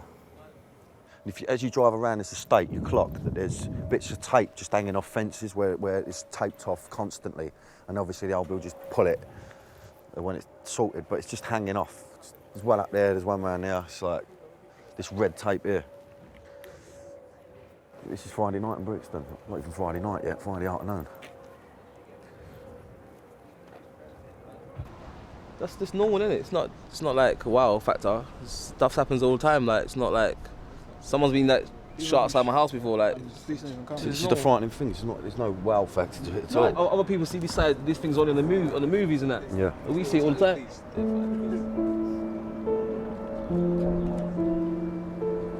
I can't believe how immune they are to all this. And I'm amazed that the attack has occurred in full view of the CCTV cameras. There's a camera over there, which is obviously overlooking that. Fucking, I'm not being funny. What? Whoever done that's just stupid. You know, it's stupid, just no fear, don't yeah, care. Makes absolutely no odds. Nobody cares no more. You might have upset me to an extent that I cannot do nothing else but react immediately, and I'll just have to attack you, whether I like it or not, beneath the cameras or not. It all feels so extreme. Stabbing someone over an argument, to take someone's life, and then have 10 or 15 of your own taken away doing a prison sentence. What makes someone do that? Who are these people? It hits home how real it is, you know what I mean? It is such a, you know, for them it's just walk off a duck's back, but I mean, this is the real deal, man. There's no bollocks here. I would have got more reputation for making more money, but now I think you get more big reputation. Is the more violent you are. So the more stabbings or probably the more shootings you are, you're the big man. We're off to meet some lads that Elijah knows from another estate in nearby Stockwell. Okay. We'll speak to some of the local lads around there. Okay, a few of the young boys, yeah. Who's left into this estate coming up here? I want to ask those who live on these streets why violence and stabbings are becoming an everyday thing. It's hard to believe it's just about status and making a name for yourself. Do you think it's turning into now just this whole idea of everyone running around stabbing each other and it's over nothing, isn't it? Well, yeah, really and truly, yeah, but me personally, caught up in it. But it's mostly like the youngers, like the little ones, like I think they have something to prove, like they What, feel as young as what, like 14, 15, like they might think they have something to prove so they can roll with the older ones, but that's probably about it, like they probably just take it out of hand, innit, like thinking, well, they get respect from the older ones. So you boys don't feel the pressure that you got to run around with knives on you? Not even, tell the truth. It's just a rare thing then, Elijah, I ain't being funny.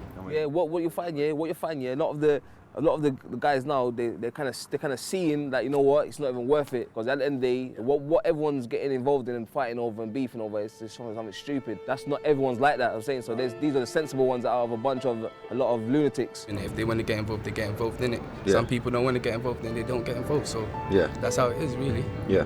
It's up to them at the end of the day, the way I see it. The stakes have been raised to a whole new level, and it's really, really frightening. Where once it was fists and fighting, now it seems to be knives and death. Man was in Stockholm today. I'm baffled as well. Like everyone else, I'm baffled. Before, like, robberies would be like you rob someone and you get the hell out of there, rob. But now you rob someone and they'll stab them to death, like, and then I don't understand that for like a mobile phone. I'm thinking, wait, there you just kill someone for like 30 quid. Like it's gone to another level now. Like.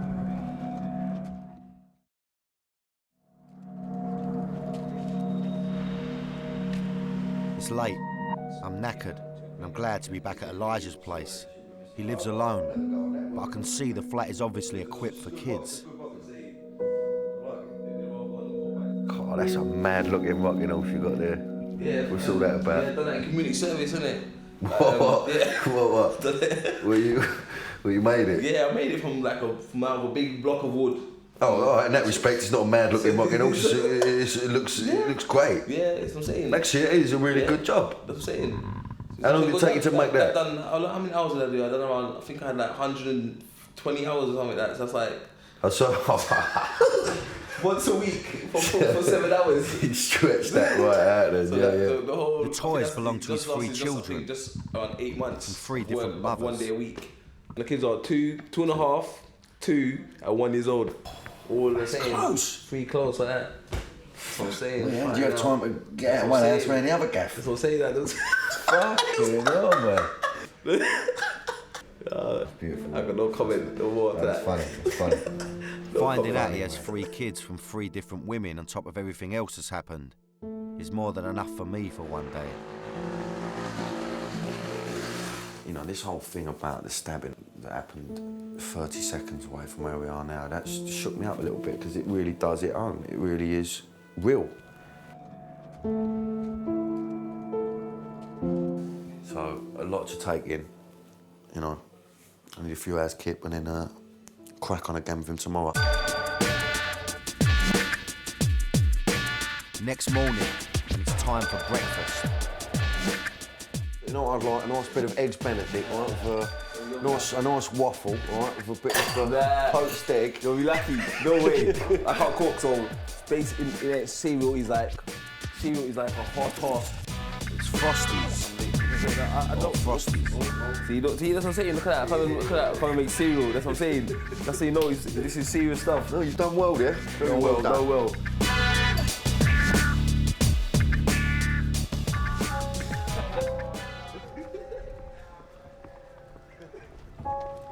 After breakfast, we head back to the scene of the stabbing. See what's happening. I want to see the aftermath of the incident. That's the blood Yeah, got it. It's a fucking pool of blood, that, isn't it? This was an incident the police had described as minor. It's not a nosebleed, is it? Let's be honest. I mean, how can that be minor? If you're not try telling the geezer's mother that's minor. It's minor, yeah. You know what I mean? Why don't they clean that shit up? Yeah, they didn't clean it up as well. I was just about to say that. Just let me There's clean kids up. playing around here, do you know what I mean? Just left it there. No, I want to get away from that, actually. It's kind of dirty, yeah. Oh, fuck that. It's wank. Thankfully, the victim survived, but it seems to have reached the stage where as long as nobody dies, it's a minor incident. By a strange coincidence, Elijah was going to bring me here anyway. This is the same part of the estate where he reached the peak of his criminal activity. Crack dealing. Well, he wasn't going to be a plumber, was he? After his release from prison for robbery at 17, he tried to go legit as a music events organiser, but it didn't work out. Got people saying to me, we've got a bank account. I was like, what? Bank account for what? Like, what do you mean bank account? I don't You didn't have a bank account? No, like, my money goes in my box. Like, my money goes in my room, and I don't need a bank account. So I didn't know about all this kind of stuff. Right. So I said, you know what, this is it for me. I'm going back to I need to do something else. And I said, you know what, drug game.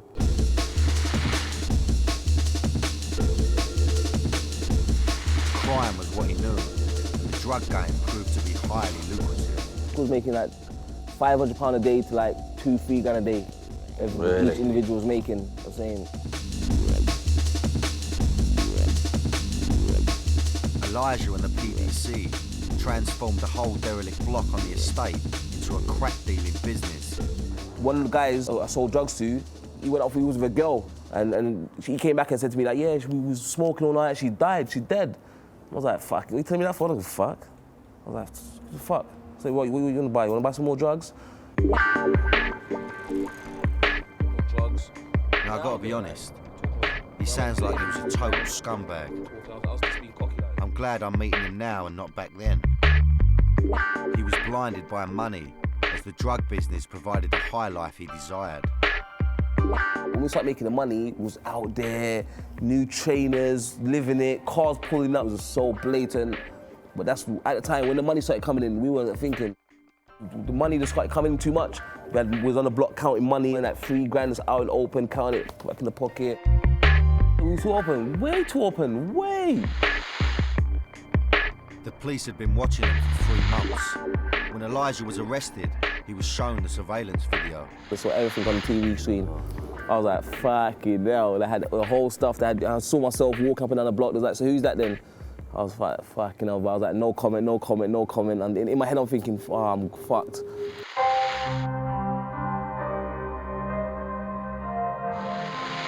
I can't help but think greed and arrogance was their downfall. The police had a watertight case. Elijah and 12 others were heading to prison. He would serve 2 years for his drug offences. On the inside, he decided that he would try the music business again, and he was going to do it with his best mate. But they would never get to work together. On the night before Elijah was released, Justin was shot dead. That hit me hard. I was like, whoa, like that was unexpected. That was going to happen. And obviously he was going to help me. He was part of my new plan I was about to bring out to the roads, like the business plan for the record label. Like, he was going to be my business partner, obviously. So that was like a big hit, but at the same time it was like, you know what, I'm definitely going to do this now. On his release, the gang awaited. With his best friend dead, and the prospect of a future spent in and out of prison, Elijah made a move that stunned the BBC. I said, I'm going to do something controversial. I'm going to use the same crew that we've got, the same element that we've been using to do drugs and robberies now. I'm going to do it into a record label form. Stuck into smoking hours, all you hear is pop, pop, all through the hours on the council blocks. Unbelievably, the gang was going straight. And use the exact format we were using. Same guys, instead of that guy holding the gun, instead of that guy doing drugs, he's going to be the graphic designer. Instead of that guy doing that, I'm going to make him do the production. Yeah, before we'd have got bags of drugs, got bags of CDs, you see it? Yeah. All through the hours, feel me, PDC, you know? And I see for myself something else that has given him a focus for change. He's accepted Islam and prays at least 5 times a day. The more time I've been with him, listened to him, and got to know him, the more I actually believe he's making a conscious effort to change and move further and further away from the kind of person he was. I've done lots of bad stuff in the past, so obviously I still have dreams about all that stuff. But I still see like people's face pop up, and I'm thinking, who the hell was that? But obviously that's like your subconscious, like that's things from your subconscious that you saw at the time, but because at the time you didn't understand what you was doing or you just didn't care, he wasn't affecting you. But now my mind's changed, like those things pop back up. I'm like, fuck, you know, like when I remember certain things, I think, fuck, you know, what was I doing? How I was living a couple of years ago, I should have been dead, innit? So every day I pray, I'm thankful for that I'm still here, and I've kind of changed my whole ways, and the record label's here now, and all this stuff's going on for me now. So I say, you know what, I'm thankful for it. It's more from a discipline as well for yourself. Saying so you're kind of like ready for the day, you're focused. Some people might smoke a spliff and say, this makes me focus in the morning. Some people might probably more method. Yeah. Some people might have a snort like, oh, I'm fresh in the morning. Yeah, that's me. Yeah, that's probably me. Shit. I'm in Brixton, South London, living with former street gangster Elijah Kerr, and I've had a mad couple of days. At first, I wondered if he really was a reformed character, as we felt the heat of the law. Quite, I hope he ain't got about fucking 20 guns in his motos, we're fucked. Because he was a man who turned his hand to any crime. I need to do something else, and I said, you know what, drug game. So that meant robbing and terrorising everyone, and I'm gonna do it. But after spending time with him, I've come to see that he now wants to be a face for all the right reasons. Having turned his gang, the once notorious PDC, into a record label. Yeah, before we would have got bags of drugs, now I got bags of CDs, you see. Today I'm going with Elijah to the studio, and on the way we stopped to pick up one of the young rappers he's been working with. I'm introduced to KC, who's 19 years old and on a tag, awaiting trial on a charge of possessing an offensive weapon. The prospect of prison terrifies me, so how does he feel about it? Boy, obviously I don't want to be sitting in jail, and it's not. To me, it's not glamour. Some people want that. Some people. Is it true? Some of these kids they don't mind. They like the idea of that. They think that it's going to make them a face. A lot of people now, they want something to talk about. They want people to know they've been in jail. Like, give a little image. Like, it's not really me. It's not what I want to do, innit? But some have their mentality to have that, though, innit? To want to go to prison. It's the way it's to be banged up. Like, but then you come out and then you can rap about it, or you can talk about it on the street, and that's. Do you know what I mean? That's like that's a mad mentality to snap out of that. I'm about to see the new PDC in action. Are they as serious about music as they were about crime? They're producing a new track. And guess who's being roped in to make his rap debut? So I'm going to write a little introduction. Right, introduction. We're going to do 8 bars each, and we're going to do a song, track, and it's going to be a banger. I'm saying. Stick to the concept though, living dangerously. I'm living in the hood, but life isn't all good. I've got problems, my life's been misunderstood. Stereotyped, and my whole life has been a hype. I've seen guns in the night, crack on the pipe. London is strife-ridden, the tension's getting higher. I'm feeling like I'm part of the business like Danny Dyer. I took the best of us and left scars on the rest of us. Pistol, I can't wait to see you in heaven, cuz. I'm impressed. They're good. But the standard might be about to drop dramatically. It's my turn, and I'm far from relaxed about it. Shitting me pants, making my debut on the rap scene. I think it's about time. It's been a long time coming. Nearly 32 now, so it's time to express me fucking self. Right, sweet as. I don't fucking laugh, right? It's just come from the heart. This goes out to all the South London boys, living it up, living like kings in a concrete jungle. Respect to anyone who's lost their lives on the streets. Respect to anyone who's living dangerously. Yeah, that's how it works. Yeah. Get hold of that shit. Get hold of that. Fucking, I've upset myself. I've got emotional around it. Upset myself. Fucking don't upset myself. Get hold of that. Respect. Once it's come from the heart. Powerful. Fucking, I've upset myself. Elijah's trying to make a name for himself, but this time through music. Through crime, he got a taste for the high life and he liked it. He clearly wants to be a face once again, but this time without breaking the law. I still want to buy Bentleys and I still want a big house on the beach and I still want to live nice. I still want people around me to live nice. I still want it, but we're going by it a different way this time. I'm saying so. I still like jewelry and I still like nice things, but definitely by a much more deserved way. And this time, when you get it now, you appreciate it more because I've worked hard for it. As KC takes to the mic, I see one of the next generation who wants to make a name for himself. When it's on top and some don't stand, destroy and rebuild the camp is what the team do. He's at a crossroads. He's facing the prospect of jail, but just like Elijah, I can see he has something about him. And crime isn't his only option. On some boss ting. Send requests to the angels, I'm living dangerously. Watch over my soul code, so don't play with me. Pleasure, man. Fucking real pleasure. Good luck with everything. Well, there you go, yeah? I'm off to work, mate, in the youth club. Oh, yeah, Take listen, care. brother, Nice it's to been see a fucking you, pleasure. I just find it fascinating, I really do. I mean, I stood up there and said 3 lines of dialogue, I was shitting me pants. They just fucking go, boom, and it's not just that, they're talking this, you know, it's coming from in here. It's like proper, they're talking about people that they know have died, and it's like powerful stuff, and just to be able to express yourself like that, blow me away. I'm so impressed by the whole thing, I'll tell you. My time in Brixton with Elijah has come to an end. I've realised something positive has come out of his past. People listen to him because he's seen it, he's done it. I've got quite a few t-shirts. I've learned that, you know, these kids need people like you around them because you've done it. You've done the bird for it, you made a point, you don't lecture them. You can't lecture them. You can't lecture them, no way. You listen to you and you channel it in the right way. You can can still make more money in the streets in one day than you can probably make in doing anything legal. But at the same time, that's a short journey. I'm saying that's most of the time you end up dead or in prison. I can see a bigger dream right now, so it's me working hard and coming out of it is worth it.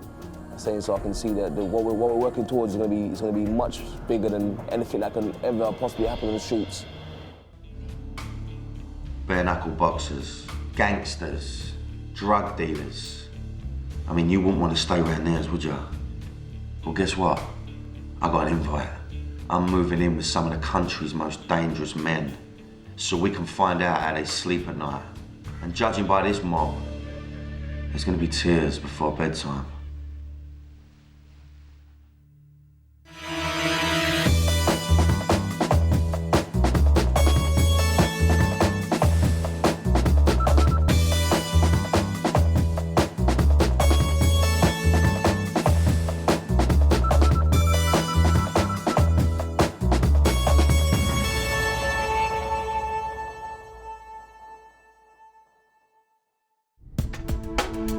I'm in London on the trail of one of the world's most notorious drug smugglers.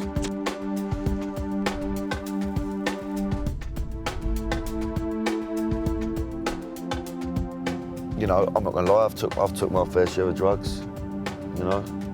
So let's not beat around the bush, let's not start going all naive around fucking drugs. I understand the drug thing.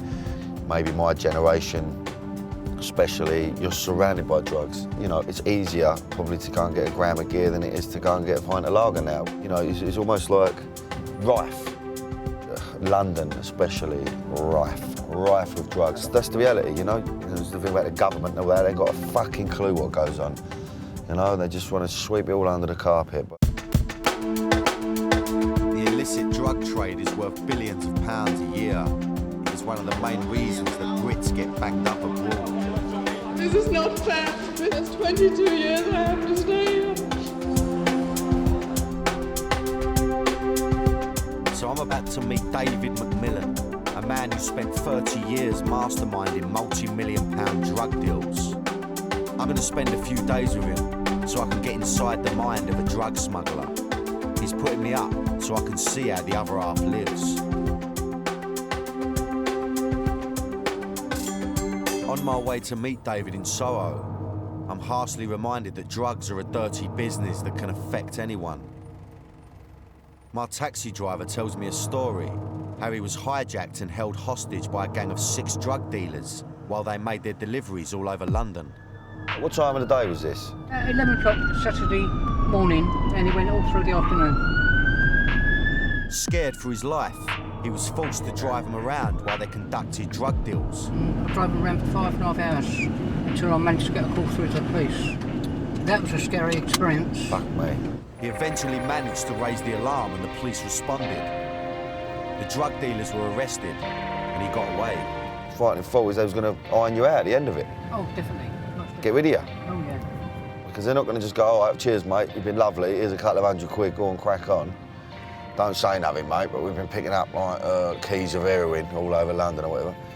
So, frightening thought that is, mate. Good luck in the future. Just, you know, you can take some sort of solace in the fact that it will never happen to you again. You'll be one fucking unlucky it does. Do that. Drug dealing is not a victimless crime. Those boys were just lowly street dealers, but it makes me think how ruthless this business can be. I'm off to meet Mr. Big, a man at the top of the heap who had a lifestyle to match. I won't say it's a bad thing. I won't say, oh, children, now don't do this at home. No, my advice to a young man who was starting out in drugs, and you'll make yourself a fortune. Cocaine, LSD, hash and heroin. He's smuggled 15 tons of it, worth £140 million. My motto in all of my smuggling business is always to offer the best product I can find, offer a good deal, and never double-cross anyone. He worked alone, but in his time he mixed with notorious criminal networks from Colombian drug cartels to the Italian mafia. To survive in David's business, you've got to be utterly relentless. In a trade where life is cheap and death is a daily business, David was at the top of his game. You have another gang that likes your little setup and wants to muscle in, the only way you get respect is by standing up to them or putting them out of the picture. If somebody simply disappears, and that's the best way.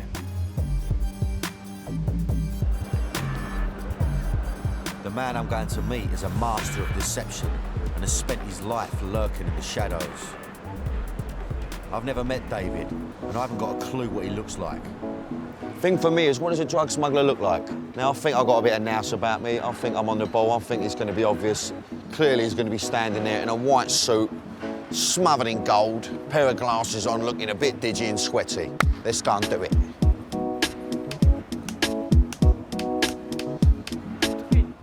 Dave? No. No, it's not him. If it is him, he's one lucky fucker, I'll tell you that now. Dave? No, Gary. If you was a drug smuggler, you'd be a fucking good one.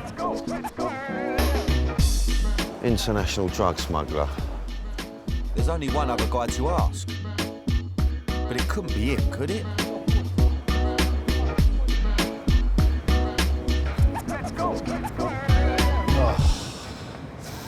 Is your name Dave? It is, as a matter of fact.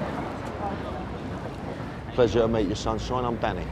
Hi, Danny. How are you? I'm very well, mate. You done me there. I was running around like a lunatic there trying to spot you out. But I would never, if I was customs, you would have fucking got away with it, son. You think so? You'd have slipped straight through the long grass. No two ways about it. Sweetheart, son. We're in the middle of David is far from what I was expecting. He looks innocuous. He seems too posh to be a drug dealer. Why a drug smuggler? Ah, that. Well, because it's a problem-solving thing, isn't it? So that's the fun of it. And the more difficult it is, kind of stupidly, I've never been able to resist it when somebody says, no, we've tried it from there, it can't be done. That excites you. It excites you, the idea of taking something on that's never been done before. You fuck up, that's it. It's over, really, isn't it? Well, it depends where you are. In most of Asia, I've been arrested in most Asian countries, I guess, and usually got out of it. This guy is an eccentric. He sees smuggling more as an intellectual challenge rather than an illegal activity. I wonder if he broke the cardinal rule of drug dealers. Are you the sort of cat that's going to have to try his product before, or what? I mean, is it... Well, the call of duty is strong, and I must admit that there wouldn't be a drug in creation I haven't tried. Really? Mostly just casual recreation. I've always taken the view that it's better to know how to take it and to take it safely than not at all. David uses weird logic.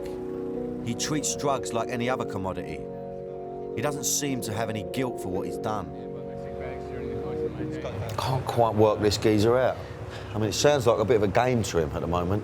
It's all like a jolly up and it's a bit of a joke. He's got one of them sort of very strange ways about him that, you know, I'm not used to on these sort of shows. But I've clearly only just scratched the surface.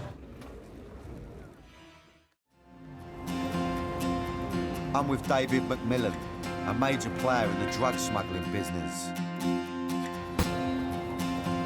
He looks nothing like I expected. Certainly not a criminal mastermind. Is your name Dave? It is, as a matter of fact. But this unassuming man is more slippery than I imagined. I've been arrested in most Asian countries, I guess, and usually got out of it. Hard drugs, cops and prisons are a million miles away from the society he grew up in. David McMillan was born in London in 1956. His dad was the head of a TV company and his mother worked in radio. His parents split up when he was 2 years old.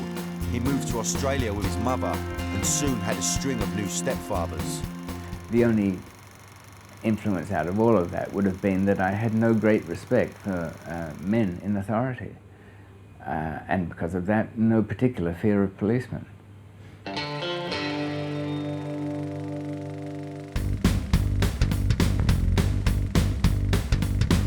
Everyone thought David might follow in his parents' footsteps when he got into amateur filmmaking. One of his early films was about a cunning escape. An idea that in his later years would come in very useful. With his disregard for authority, David's career plans were very different to those of his parents. His first job was in the film business, but as a projectionist in a cinema that showed porn films. In fact, it showed kids' movies during the day and kind of soft porn at night. So you can imagine there was this difficult changeover about 5 o'clock, right, when you'd have to herd all the kids out one way, and what they used to call the raincoat brigade would come in the other. Pretty easy job, just hose down the seats between sessions, keep the lights low. It was the 70s, but David wasn't just another dope-smoking hippie with a dead-end job. He wanted to aim higher. David started off as a teenager, I believe. I think he liked using those particular drugs, and so, you know, wasn't happy with the current quantity or supply or quality of, and so he thought, well, sod it, I can do better than that, went out and did it. In the 70s, it was popular for hippies to go to India to get high, so that's where David headed. But he was there for business, not pleasure. On his way back home, David hid hashish in his radio. He was stopped by customs officials. Well, to cut a long story short, he let me through. He saw it, nobody was much around, and he didn't really want to arrest this, 19-year-old imbecile. He said, "Are you going back there?" No, I shook my head. "Last trip, is it?" All right, take your radio and go. So I don't think I really saw this realistically at the time. I thought I was a clever chap and I got away with it. This was a turning point that set David off on a 30-year career in drug smuggling. If he could get away with this, then why not bigger shipments? I found that smuggling hash was very bulky. So then I moved on to A-class drugs. As we walk the streets of Soho, David tells me how in India and every other country he's done business in, he starts making contacts in the seedier parts of town. People who can then introduce him to the bigger players. This is a place for me that I would associate prostitution, complete sleaze. You know, I've staggered about here, drunk at me nut. The end of the night, not looking for prostitution or anything like that. If I'm in a city and I don't know anybody, now what am I doing there? I'm going to score. You pick your man a bit well here. Yeah. Not too much of a flash Johnny, because he'll only be linked up with kind of local Mr. Biggs. I kind of mid-level, and hopefully a junkie. Behind a quiet junkie is a reasonable dealer, and behind a reasonable dealer there's a trustable wholesaler. Ah, okay. So just working down from the ground level and just sort of working your way up. These kind of places are just a good place to start. I'm not sure how to take this guy. He looks like he may blow over in a strong breeze, but he definitely talks the talk. David is like one of those old school gentleman villains, a smooth operator with a silver tongue. He created a multi-million-dollar drug smuggling network. At its height, it stretched from Australia through Asia to South America and Europe. He was the owner of 30 passports. It was easy for him to disappear. I've been in Karachi doing business, Lahore, most of Pakistan, parts of Kabul, across the border in Afghanistan, Thailand, Bangkok, Vientiane, Hong Kong, which is small and dangerous, most of the cities in Europe, even Japan. Been wary of the United States. I find it very hard to read people there. They all seem like actors anyway. You get to meet people from every different group in the smuggling world there is. Danish, Swedes, some of the Colombian biggies, the Thai warlords, some of the mafia groups. Well-dressed young guys. He was a trailblazer. That started off and thinking, well, you know, how do I go about it? And went off and looked at all the systems and found the loopholes. It's one thing to do a one-off, but to set up a chain that is totally underground and totally successful week in, week out for X years is quite a feat. That entitled him to become, well, I suppose, one of the leading smugglers of our age, really. But this life wasn't all glamour. I find myself across the border in Afghanistan and there's going to be trouble. Well, shooting your way out of it's just necessary. and things don't always go your way. Even when you think you're on top of your game, things can go disastrously wrong. David has spent a total of 19 years in some of the toughest jails in 5 different countries. David McMillan was a successful drug smuggler in many ways, in so much as he made a lot of money and he moved a lot of drugs. But the other way of looking at it is that he spent a lot of time inside in various prisons across the world. But for serious villains such as him, that's the price to be paid. David's taken me for a taste of his old life in one of Soho's Thai restaurants, where his unassuming manner catches me off guard with a very surprising story. Thailand for me has happy memories, but also it's got kind of bad memories. I had a major arrest there and found myself in a Thai prison. In 1993, he was locked up in Thailand's infamous Klong Prem Central Prison, aka the Bangkok Hilton, a stay that could have been the end of him. I've heard stories about this place, but I didn't think I'd ever meet anyone who'd actually spent time there. Is that like a reality just smacking you around the face and going, right, okay, this is real, this is really happening. This is probably one of the worst prisons in the world. And I've seen many a hard man from this side of the world crumble in those kind of places. All the new people coming in are made to squat naked.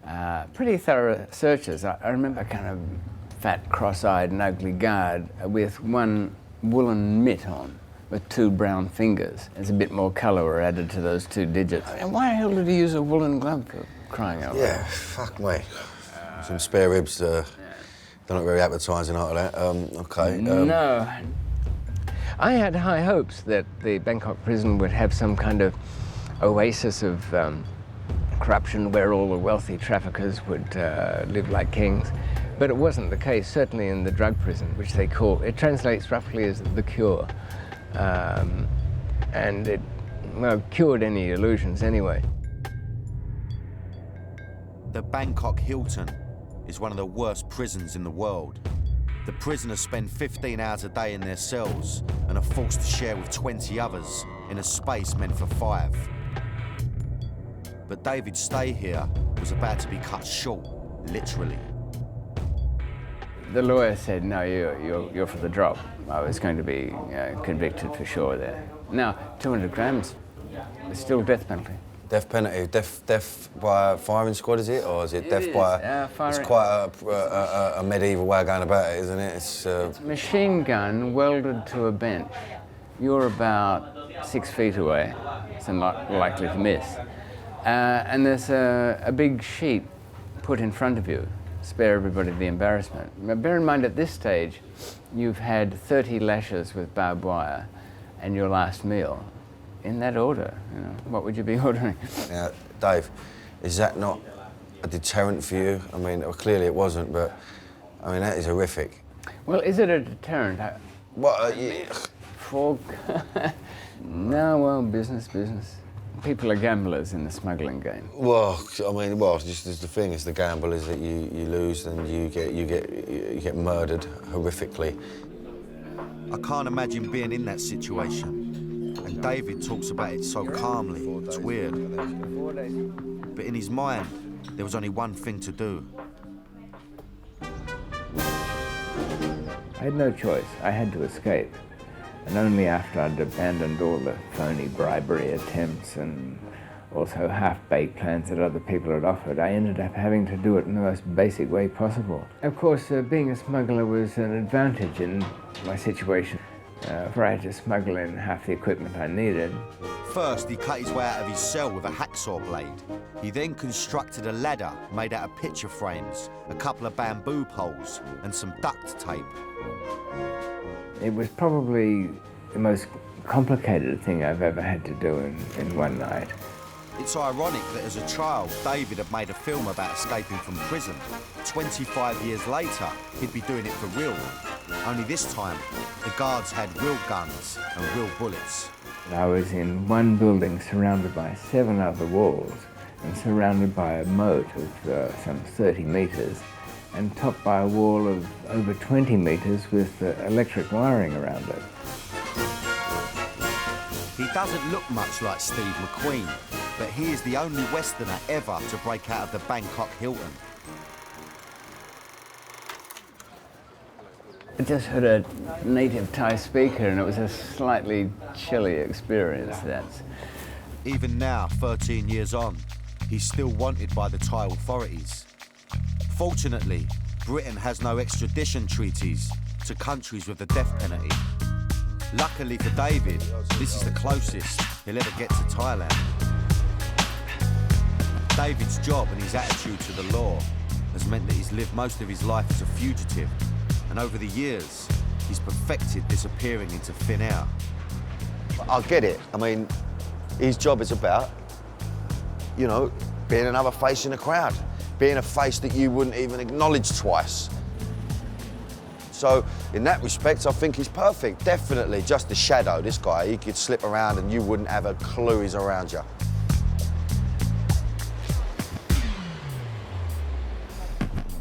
After talking to the camera, I go back to find David, only to discover that he's given me the slip.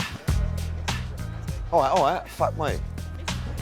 It makes me wonder, is David still working in this business, or is he just messing with my head?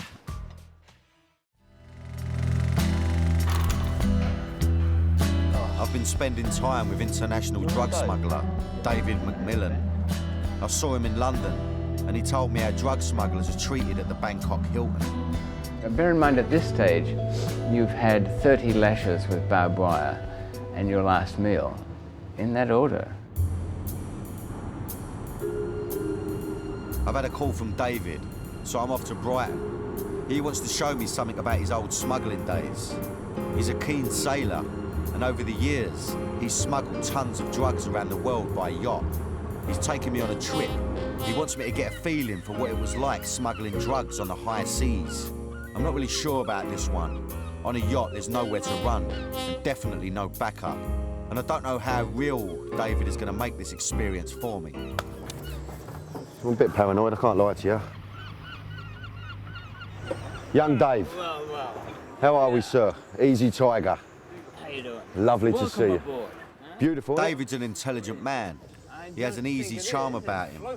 But after his disappearing act in London, I'm finding it difficult to bond with the guy.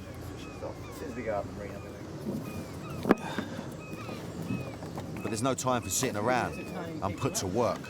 What do you want me to do, ping it over there? That way we can hang somebody from the yardarm. Yeah, it's fair. Well done. You good at knots and all that, Dave? Is that your game? You the old knot game? Oh, he knows his game, look at him, look. You know, I tied a few things up in my time. I hope I'm not next. Nothing trapped. Beautiful, isn't it, eh? Isn't it lovely? It is good. Wow, this is a bit of a moment, actually. Got to say, you know, it's just a bit of glamour, a bit of glitter. Here we go, out on the high seas, look at it. God, fucking hell. Suddenly, I realise this isn't going to be as much fun as I thought. It's getting choppy out here. We're miles from land and I'm completely on my own with a drug smuggler. I somehow ended up doing this. No, you know your game. I'm in your world now. I'm living in your world. Living dangerously. Living the fuck dangerously. Fucking hell.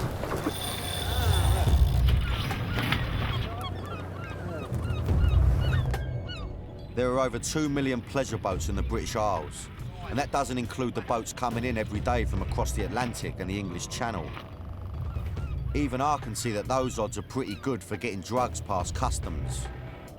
For me, you know, the idea that you've got, you know, there'll be drugs stashed, so you're battling, you know, to you know, cat and mouse with the police, but you're also battling against the elements. I don't know what's worse. Well, I think... What would worry you more?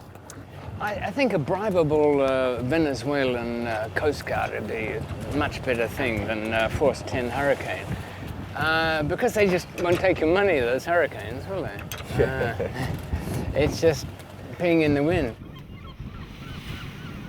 David's moved drugs on boats like this, and it was some of the best smuggling that he did. almost 90% of my smuggling was by air. That 10 to 15% by boat was the most valuable. Really? That came into tonnage and it came into a lot of millions.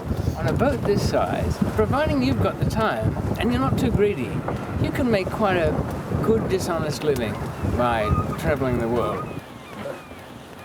Inside a gas canister, I once managed to hide about 16 kilos by putting a tank within the tank. 16 kilos of what? What was it, coke or was it hash? That was a bit of Charles, yeah. A bit of Charles, yeah? Yeah, yeah. And you know what that's worth now. What? Yeah. Last week the prices were £54,000 a kilo. So I'm told. Yeah. David claims to be retired from this game, but he's still keeping his eye in. Smuggling by a boat was very profitable for David, but his preferred method was by plane, with the use of drug mules, or couriers as he likes to call them. What's the most you can smuggle in the air? I mean, what's the most, like, really pushing your luck? What, with couriers? Yeah. No, there's some pretty brave or stupid ones that take up to 11 kilos. It's a suicide mission. 11 kilos, I mean, that's, for me, that's a lot of drugs, man. I know, eh? Jesus. No. Fuck me. But David never did any of his own dirty work. When things go wrong in this game, it's the mules, not people like him, that end up in deep trouble.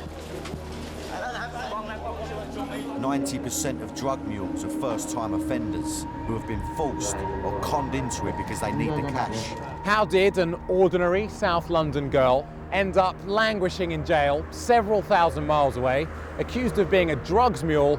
Those that are caught can either end up serving life sentences in appalling conditions, 22 years I have to stay here. I'm so sorry to my family. and sometimes face a death sentence. Do you have any views?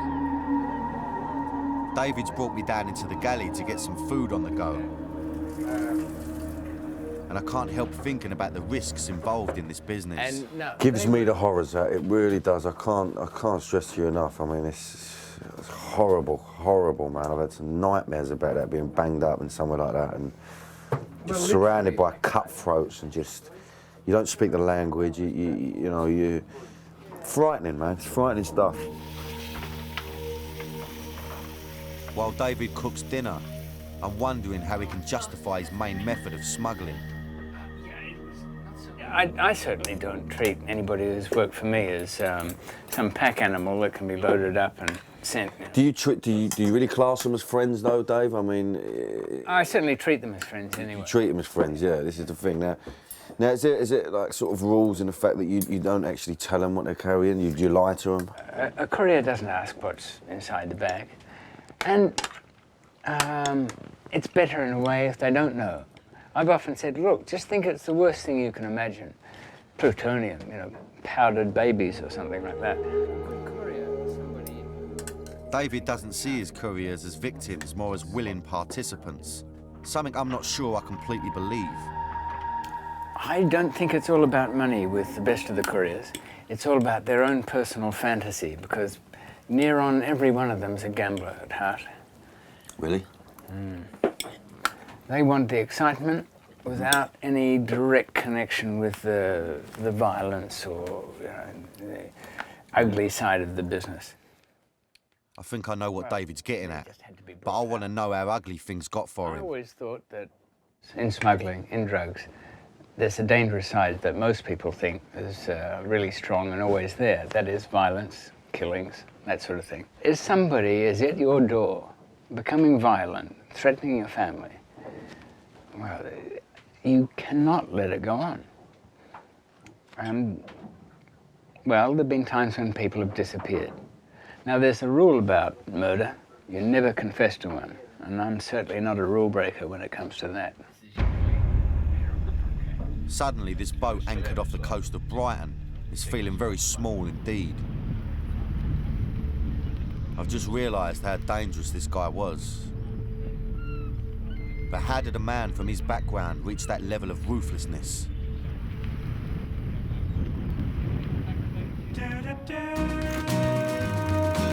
Although immersed in this violent world of drug smuggling, he was living the high life with his wife Clelia all of which he captured on film. In the late 70s, David had become one of the most successful independent drug smugglers in the world and had everything he could possibly want. But in 1979, he suffered a big blow. He was arrested in Australia when he was connected to a conspiracy to import heroin in a racket worth $96 million. He was 23 years old. 116 witnesses were called in the 6-month trial. David had used every trick in the book to get away with it, but was under a huge amount of pressure to confess, and the police went to extraordinary measures to break him. While he was in custody, the police moved into his house, and eventually, all that he had was either taken from him or destroyed. Police lived in my house for 3 weeks. They held parties there, shit in a swimming pool. They painted over the oil paintings. They burnt the wooden carvings made of hewn pine that I'd collected over the years. How did that make you feel? Did that make you feel angry? I mean, was it a bit of anger? Naturally. My wife was arrested, and she was in there for 3 weeks, and she died in that prison. Really? She was burnt to death in a fire in the women's prison. Oh, sorry. It really made me feel incredibly guilty. I've never felt guilty about anything. I felt guilty about her death. That's my worst crime. I mean, what's the point of any of it if you can't protect your family? Yeah, of course. So I really didn't give a shit what happened to the trial for a long time.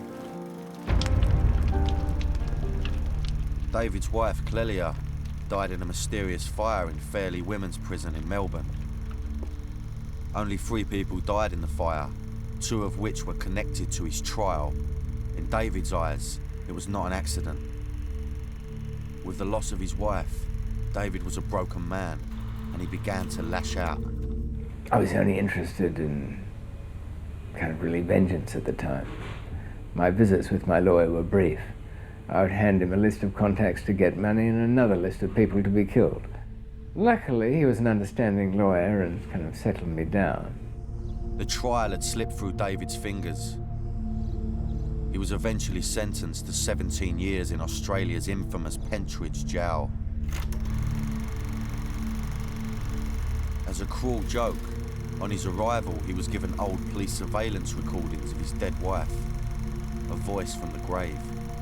I'm given a tape recorder and I can hear my wife moving from room to room in the house. And on one of them, her sister ringing. And she must have been sounding upset. Her sister said, "Have you been crying?" She said, "Oh, no, not really." Well, is it David? No, it's nothing. And they went on to talk about something else. But you think then, your entire life is gone, and you've got these mysteries of people that you're close to. Many people would have felt so crushed they would have got out of anything to do with the drug business. But in fact, it was a declaration of war for me.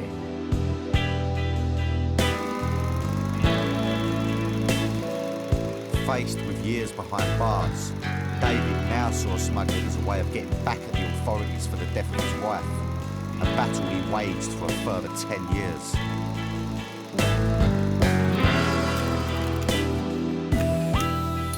There were some inner demons that weren't exorcised quite. I still felt at home in that world, like some old soldier who only knows the combat field. And I just couldn't surrender to peacetime. I knew it all so well that I just couldn't walk away from it. You didn't know anything else as well? Right? Not really, and there was nobody in my life that was important enough to do it for. I've got to say, Dave, you've got some stories, mate. You've got some amazing stories, you know? Well, thanks for saying so, but what goes with that is what a waste. Well, no, I'll raise my glass to you. All right. Cheers, Dave. Good to know. Thank you. I think I've underestimated him a little bit. You know, it's the first guy I've done who I could probably Well, I know if I had a tear up with him, to make sure he can't hear, I could probably knock him out. But there's definitely an element to this fella that is clearly dangerous. Somebody that's done bird in the places that he's done. You've got to have something about you, and he's had to survive, and he survived, and he's here to tell me about it.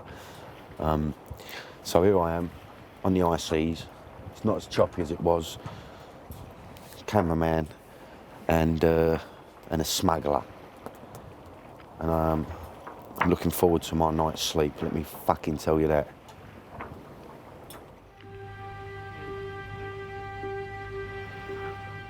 It's morning, and last night's conversations have really shaken me.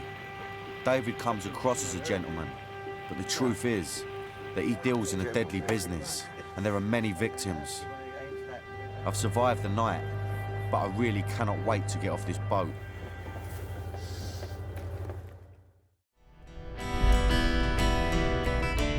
I've just got back from a scary sailing trip with ex-international drug smuggler David McMillan. Well, there have been times when people have disappeared. Out of his 30-year career, he spent 19 behind bars. His last stay in prison was just 6 years ago, where he served 2 years for smuggling half a kilo of coke through Heathrow. But he now claims to be retired and living a quiet life.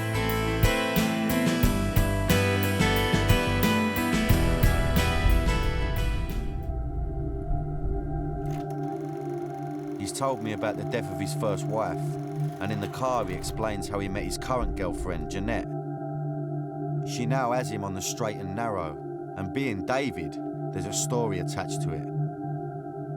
2 years after his dramatic escape from the Bangkok Hilton, he was in trouble again after one of his drug mules betrayed him. He ended up awaiting trial in Pakistan on drug smuggling charges. I found myself walking past a dungeon with a great hook hanging from the middle of the ceiling and led into a room with a car battery over in the corner with terminals all over the place. That wasn't good. No, it wasn't good at all. I think that may be the understatement of the century. But David managed to pull a few strings and was eventually released.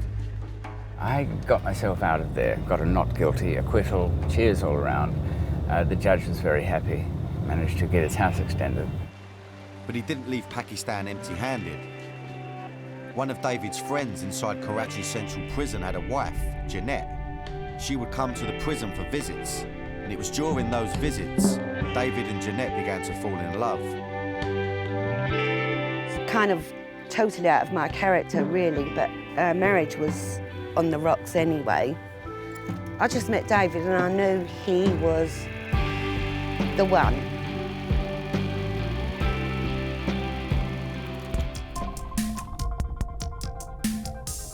David's been a tough nut to crack. After that boat trip, I think I've really made some progress. He's invited me to stay the night and have some dinner with the family. Bit of respect. Leaning all over his door. What's the matter with me? I was brought up with manners.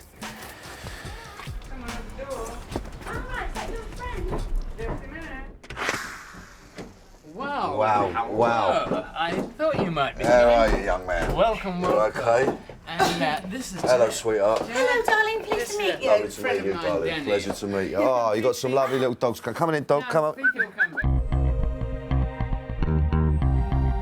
This place is immaculate.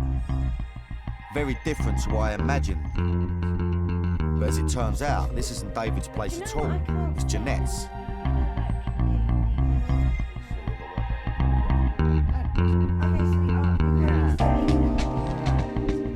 They both seem a bit nervous, and I have to keep the conversation going.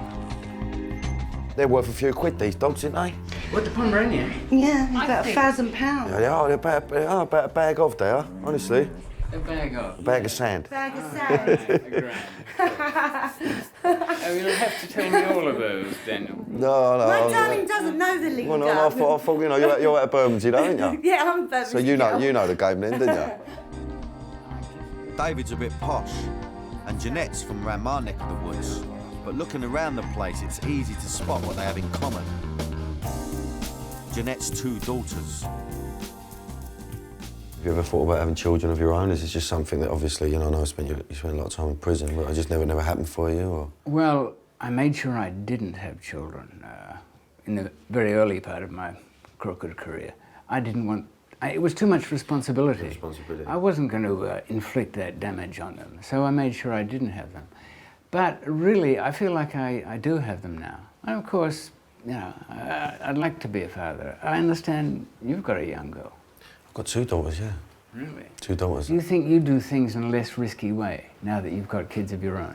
Yeah, you basically, it's that moment of you don't just think about yourself anymore, you have to think about others first. Well, exactly, and I'm not about to betray Jeanette and the girls by getting myself arrested. You know. I've run out of time, Danny, that's the thing. 50. What have I got? 20 good years left? I'm not going to walk out on all of this. Now that he's in his 50s, I can understand why David doesn't want to go back to jail. But I wonder whether this world of drugs is all that he knows. While David cooks up some steaks for dinner, I corner his daughter to find out what it's like having a drug smuggler for a dad. How much do you sort of know about Dave and the sort of life that he's lived? Does he keep that quite close to his chest? He told me about it, all of it. Do you think there's a different side to David that you ain't seen? No. No? You know everything you need to know? Yeah. And you trust him? Yeah, I trust him a lot. I know he's a good man, and I've been my father since I was like 7. Really? I really love him, he's great. This is no normal household that Ellie's grown up in, and it shocks me to hear that David has been so open about his past. Then again, Ellie's biological father, who David knew in prison in Pakistan, was done for smuggling 2 tons of hash. With this colourful family background, we should have an interesting dinner conversation.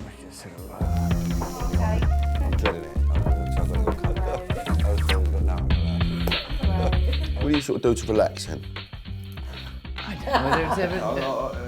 Play cards. A bit of Charlie, you got a Hoover nose?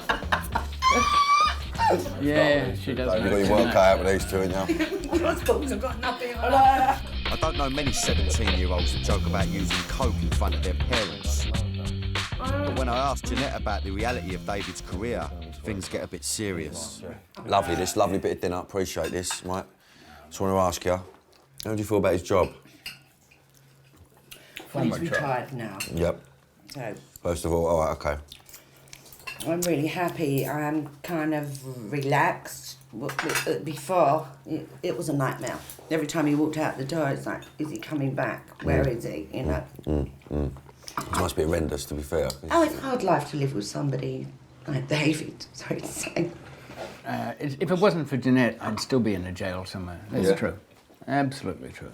Yeah, really? What makes you say that? I've settled him down. And no one's got a heart like this woman. Oh my God. It is better than a diamond. Lovely. You got to get a ring on her finger, didn't you? You got to do it lively and all. I can imagine a ring that Jeanette wanted and all, so it'll cost you about 50 grand. Ma, there's a potato bit. I think I have to get my old suitcase down from the top shelf, you know? The one with 3 sides to it. As the evening carries on, a few strange questions start flying my way. Can I ask you a personal question? Yeah. Are you really a drug dealer? Am I really a drug dealer? Yeah, someone told me that you're a drug In dealer. real life? In real life? No. Of course I ain't. I'd be mad, wouldn't I? Bit on top, innit, me, selling drugs? With the conversation going downhill, and having had my fill of wine, stories of drug deals and prisons, I decide to hit the sack.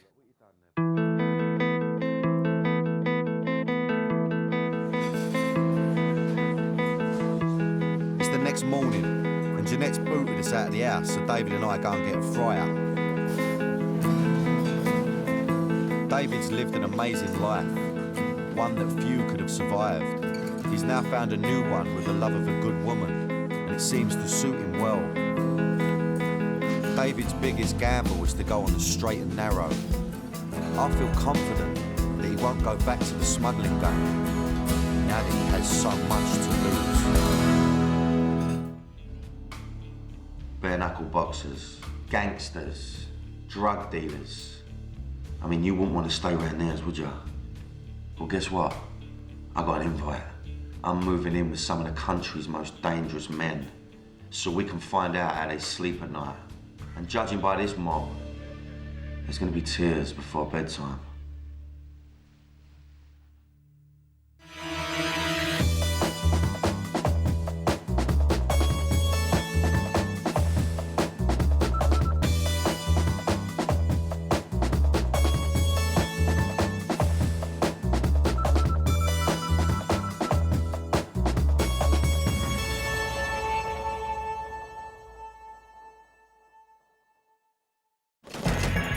War is hell. It's kill or be killed. It can bring out the worst side in humanity. So what happens to the people who come back to Britain from Iraq or Afghanistan? How do they cope with what they've seen and done? And how do they fit in with normal life? Have some fucking this then! I'm on my way to meet a guy named Mo T. Drop the knife, drop the fucking knife. Mo's speciality is killing people with his bare hands. You fucking want it? Mo fought in the first Gulf War, but he was no ordinary soldier. His job was to go behind enemy lines, which put him in extreme danger. It was life on the edge. You're not only trying to kill them, they're trying to kill you. And fighting on the front line has had a lasting effect on him. I've also been told that Mo is suffering from mental trauma from the first Gulf War. He's out of the military now, but make no mistake, his experiences on the battlefield have shaped him into one of Britain's most dangerous men. If you try to mess with Moti, you're going to end up a very sorry man. I fractured skulls, took off lips, body parts. You're a trained fighting machine, you know? You're this pent-up, aggressive soldier, and you've got to be able to suppress that. Now, where does that go? My mission is to try and get inside this guy's head, which means I'm going to have to spend a couple of days with him.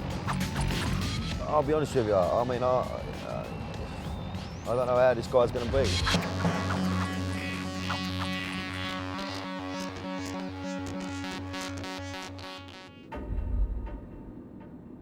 Okay, usually the first meet is under a tunnel or some sort of back street somewhere out of the way, you know, but for the first time I'm meeting Mo at his house, straight in his gaff, knocking on the door.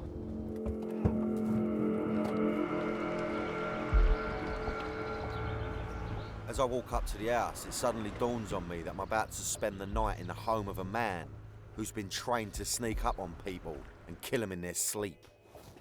It's a bit daunting, to say the least. Hey, how are you? How are you, Mo? Nice to see you. You well? Yeah, very well. How are you? I'm very well, thank you. Coming in. Thanks for letting me come round your gaff. Well, pleasure. Coming in. Nice and tidy, Mo. Well, so far so good. Really? Oh, look at this. Look.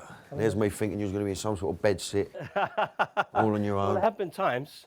Beautiful gaff. It's lovely, isn't it? I love the idea of a rocking chair just sitting there. It's beautiful in here. I love it. I've got to admit, I'm surprised to see Mo living in such a nice and homely place. This home is about as far away from the horrors of war as you can get. So let's have a little look around then, Mo. Yeah, is that all right, son? Yeah, sure. But then I noticed something on the shelf that doesn't look like your normal household ornament. Oh, fuck me. Yeah. I've never actually tested it to see as to whether it's... Don't wind me up. What do you mean? Well, I've never actually pulled the pin and found out. I mean, I know there's a fuse in there, so I've never actually... Should we let it off in the garden or something? Nah, you're all right. I feel it. Yeah, it's a heavy piece of kit, isn't it? I can't stress you how heavy it is. It's like... That is just death. How many people could that iron out? Oh, a few. Yeah, a few. So you just have that sitting up there like that, just... It's an ornament. Up next to apparently. A picture of... what's this? What's going on up here? Oh, that's my youngest. Taking her... Yeah, a bit of a contrast there. A bit of a mad area to put it in, I would have thought, you know? Yeah. Mo keeps a live grenade on his mantelpiece right next to a picture of his daughter's first Holy Communion. Is that what this man's all about? Fighting and family? His photo albums reveal that the Gulf War was a major event in his life. So we came across a position, there's bunkers like this. Right. You can tell a lot by the standard of the troops that are in there, if they've left all their kit lying around, if they're shitting outside the bunkers.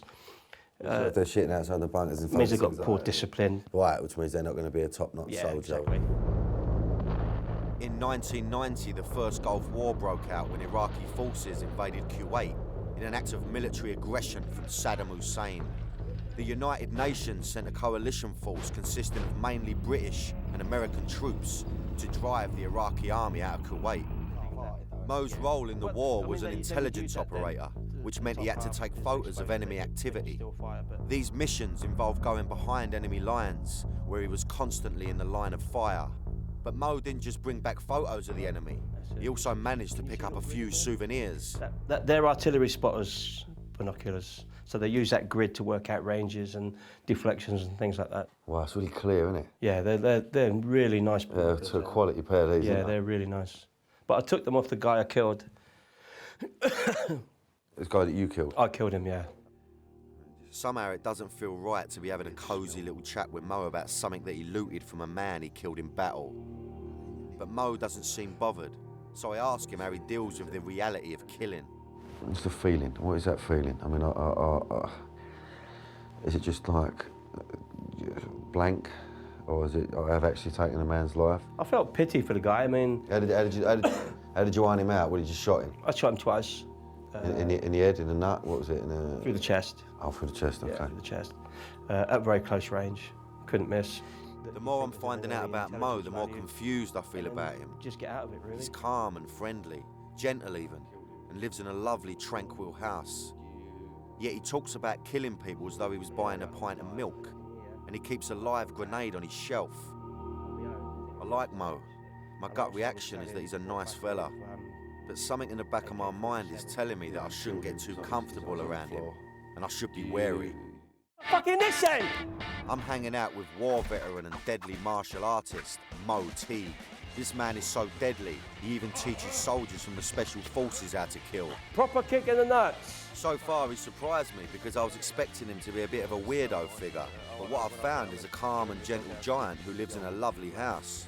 Oh, fuck me. Although he does keep a live grenade in his living room and talks casually about killing people. It's a quality pair of these, isn't they? I took them off the guy I killed.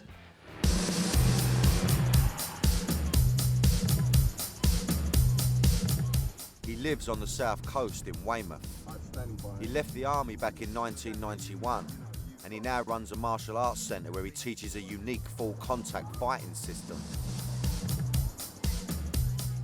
I'm expecting him to take me to a gym, but we end up in a boozer. Why are we in a bar? I'm confused. Ironically, most martial artists can't fight, and that's kind of. And fighting, meaning a street fight. A street fight where there's no rules. No rules. You know, anything goes. You know, lots of people around you. You don't know who's coming at you. Yeah, you can have the best punch and the best kicks and the best techniques if you like, but if you don't know how to tactically employ them in a bar situation, you're going to get taken right out. Okay, well, maybe you can give me a couple of demonstrations, Mo. I don't know how we're going to do it, but obviously take it easy on me, being an actor, you know. Oh, yeah, okay. You know, don't smash me face open. Anything else I can suffer. Right, okay, mate. I'm sure we can look at something. Oh, good.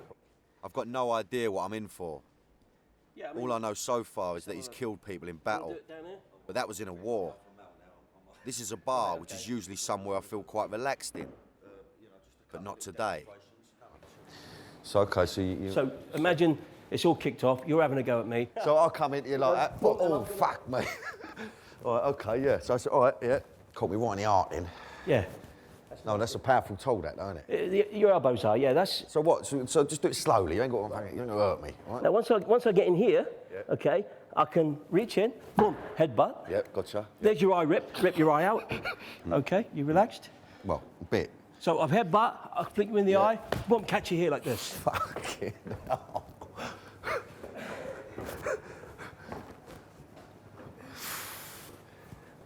Right, I think some other could do this demonstration. Oh, that was a shock to the system, that was. No, that rattled me head. I must admit I didn't expect that. This guy's using real violence on me. This isn't like a film where punches get pulled. I'm half tempted to walk out, but I don't want to lose face. So I agreed to another demonstration, even though I don't feel 100% safe. Close your mouth, clench your teeth. No, what are you going to do? I'm just going to give you a tap, just from good. here. I'm not going to pull my hand back or anything like that. Just relax, no, relax. Just relax. They knocked me spark out. For fuck's sake, Mo, slow down. Fucking hell. Right, well, that shook me. I didn't expect that at all. Yeah. Fucking sweating and everything now. Mo just punched me hard in the jaw and it really hurt. It feels like he's daring me to have a go at him. There's no more Mr. Nice Guy. He's switched to dangerous mode. What, any less strenuous ones you've got to show me, Mo, or...? Well, there's no nice way to fight, is there? Of course there ain't, absolutely fucking not. You've got to lay the marker down, so if I take somebody's eye out... So when you say about the eye thing, you actually put the thumb in the eye Put the thumb in the eye, rake it out, you can rake it out. Of course you can, yeah. Fucking right. I'll be the first to admit that I know next to nothing about martial arts, but Mo's techniques are a painful eye-opener. Now I know why we've come to a bar. After Mo was decommissioned from the military, he needed a job. What he knew best was inflicting brutal punishment. This violent streak made him the perfect candidate for a job working the doors in the toughest bars and clubs, where rucks would kick off on a daily basis. I'm going to hit him like that. What was that? And now I hit him on the head. Mo gets one of his martial arts students to play the victim, and I'm shown some of Mo's favourite methods of dealing with anyone who was foolish enough to get leery with him. We do the mouth rip. So if we're taking somebody out at the nightclub, we take him out like this. And people say it's brutal, but I say, look, he's happy because he's smiling. So, you know what I'm saying? See what happens. That's painful, isn't it? Oh, fuck that. Yeah? Look, he's opened his fucking nose up, look. Yeah. Come on, See, Mo. it's coming this way. Come on, straight down. I wouldn't give people a second chance. It was like, you know, one chance to drink up, and then it was bang. Once he's down here, I stamp on his ankle and break his ankle. Now he's got a broken ankle. He ain't going to do anything. He's probably screaming. He soon built up a reputation for extreme violence. He became infamous for his use of a particular tool for straightening out troublesome punters, a monkey wrench. This earned him the nickname, the Mechanic. My weapon of choice at the time was a wrench, like a monkey wrench, and I had no hesitation in hitting people with that. I fractured skulls, took off lips, body parts. It was pretty full on. Mo was only too happy to fight every Jack the Lad who wanted to gain a rep for themselves by taking him on. This often meant dealing with knife-wielding thugs. So I'll get a quick lesson on how to handle yourself when someone comes at you with a blade. So all I got to do is isolate. This is a training drill. So I just want to catch this. Just come for me. So all I got to do is catch that. So this is where we start with the training. So I got to get boom here and get this. Once I get it, I need to wrap it. What we call wrap. Now I can under wrap or over wrap. But now I've got this because this is what's going to kill me. People say you can punch you in the head with the other hand. Yeah, of course you can. Okay. But what I'm going to do is take a fucking bite out of his arm. So when I bite you, you release it anytime you feel. Now. Right? Fucking, look at the mark in his arm. There's a mark. Little mark there, Mo, little Mo mark there. Yeah. Mark of Mo, little love bite, if anything, you know. Okay. I'm not happy about the fact that Mo's beating up his student, but I suppose these techniques could save your life. I still get the sense, though, that he's enjoying hurting the poor fella. But if I kick him in here or kick him in here, see he's got no stance, I'll kick him. But if I kick him and then here, if he's not stood properly, he's I find Mo's appetite for extreme violence a bit disturbing. But when he was working as a bouncer, there was good reason for it. Mo was dealing with a murderous rage which came directly from his experiences on the killing fields of the Gulf War. I was angry, I felt I'd gone to war for oil. I just felt resentful against the system. You know, I'd gone out there, killed people for what, and all this manifested itself in violence inflicted on other people. If I've got him here now, I'm going to break his arm. Even if I've got the knife, I'll fucking break his arm. Because I don't want him coming back. I don't want him saying, oh, you were lucky. I want to come and bring him flowers in hospital on Monday and say, you ever come near me again, I'll fucking kill you.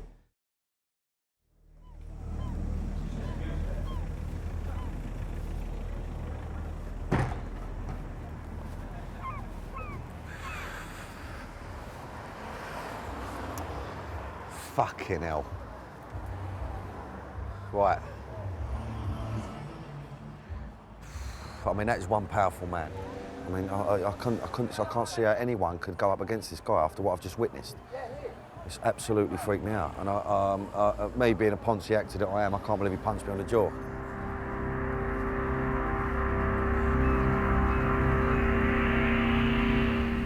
I've seen what Mo can do to people and I'm worried. Plus, I'm a bit concerned about this guy's mental condition. I didn't expect him to actually make eye contact with me as he demonstrated the moves.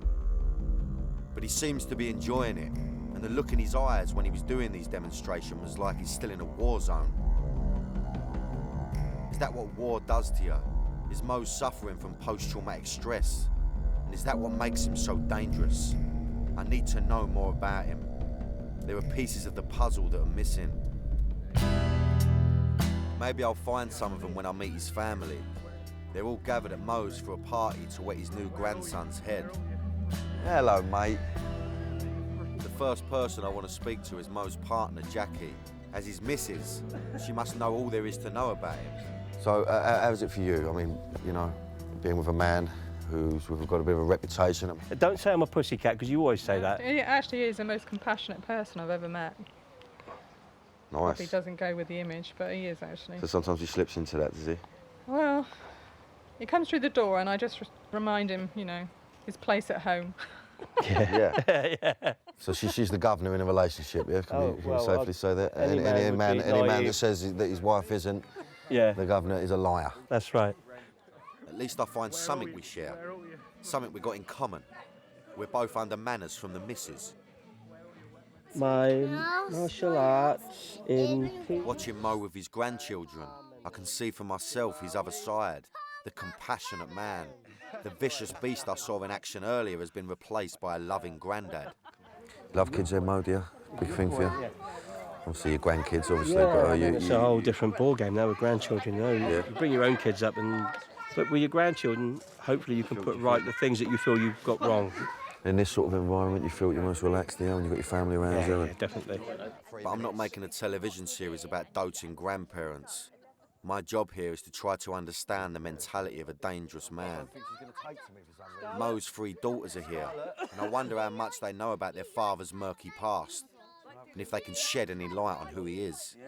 Danny, this is Kaylee, my middle. Hello, Nice to Kaylee. meet you. Pleasure to meet you, sweetheart. I asked Kaylee how much she knew about Mo's violent activities while she was growing up. It's weird because only when he told me that you was coming down to do a documentary about him did I kind of look into more of what he does, because it's the same, like your personal life is, like your family life is your life and that's your work life, isn't it? And like we didn't really understand, like I Googled you for the first time the other day and I was like, oh my God, yeah, after he told me, and I was like, whew. So most of it I don't really know because that's separate, isn't it? Like you're just our dad, yeah. Separate, isn't it? Yeah, definitely. So, okay, so you would say, okay, in general, you know, a good dad, really. Yeah, definitely. The fact that Mo's daughter has had to Google her dad to find out what he's actually done shows that he's keen to keep his violent side separate from his family life.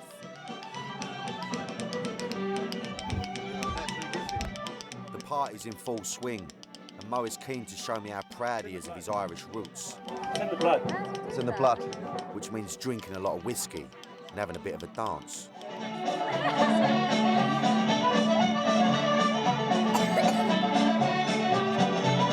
Do you wind me up? No, Mo, Mo.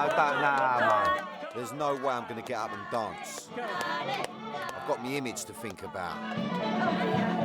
No, I want to, but then again, I've had a few whiskies. Right, okay, right. No, don't go ready.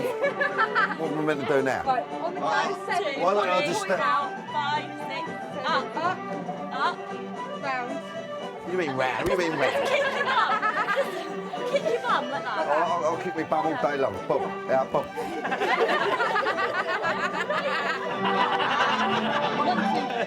Brilliant. All right, listen, that's living dangerously. That is living dangerously. I think that my Danny O'Dwyer moment has helped me gain Mo's trust and respect, because he opens up to me about his relationship with eldest daughter Joanne. Despite his best efforts as a father, it hasn't always been happy families between the two. I'll tell you what, it's been a hard time, really, really hard. Feeling brave thanks to the booze, I asked Joanne what she did to cause her dad such grief. Well, I got in with the wrong crowd and started taking drugs and going out and, you know, all that. And then when you're in that crowd, you meet the wrong sort of man, don't you? And I met the wrong sort of man. Okay. She explains how the man she married made her life a living hell. His violent and controlling ways verged on the psychotic. But surely he must have been scared of Mo. Not at all, and I think that as far as he was concerned, it was kind of like sticking two fingers up at my dad. I think the first time I met him, she had a black eye, and it was, you know, it was the same old. Oh, it was the same old rough play. We were mucking around, that sort of thing. So, you know, I'm expected then to react in type. In other words, you know, kind of go charging in there, fist flailing and everything else. But then you immediately lose your daughter. Exactly. So, you know, I see things in terms of a long game. You have to play the long game. Of course, of course. I mean, I'm not sure if I'm allowed to say. I mean. Listen to him. Mo, say what you got to say now, and, and if you don't, you know, we can take it out. We were 50. He was 15 minutes away from being shot. Okay. I mean, you know, it went that far. We had somebody to do the business. Yes. I'm shocked by this. I have two daughters and I can understand Mo's strategy, but shooting your own son-in-law. I'm reminded how ruthless this man can be when it comes to hurting people. I'm interested to hear more, but Mo wants to end the conversation. No, I was. Can I just butt in? Yeah. Your sister's getting upset. Who? Kaylee and Sean, because this had a wider impact, and even the very mention. I mean, it was.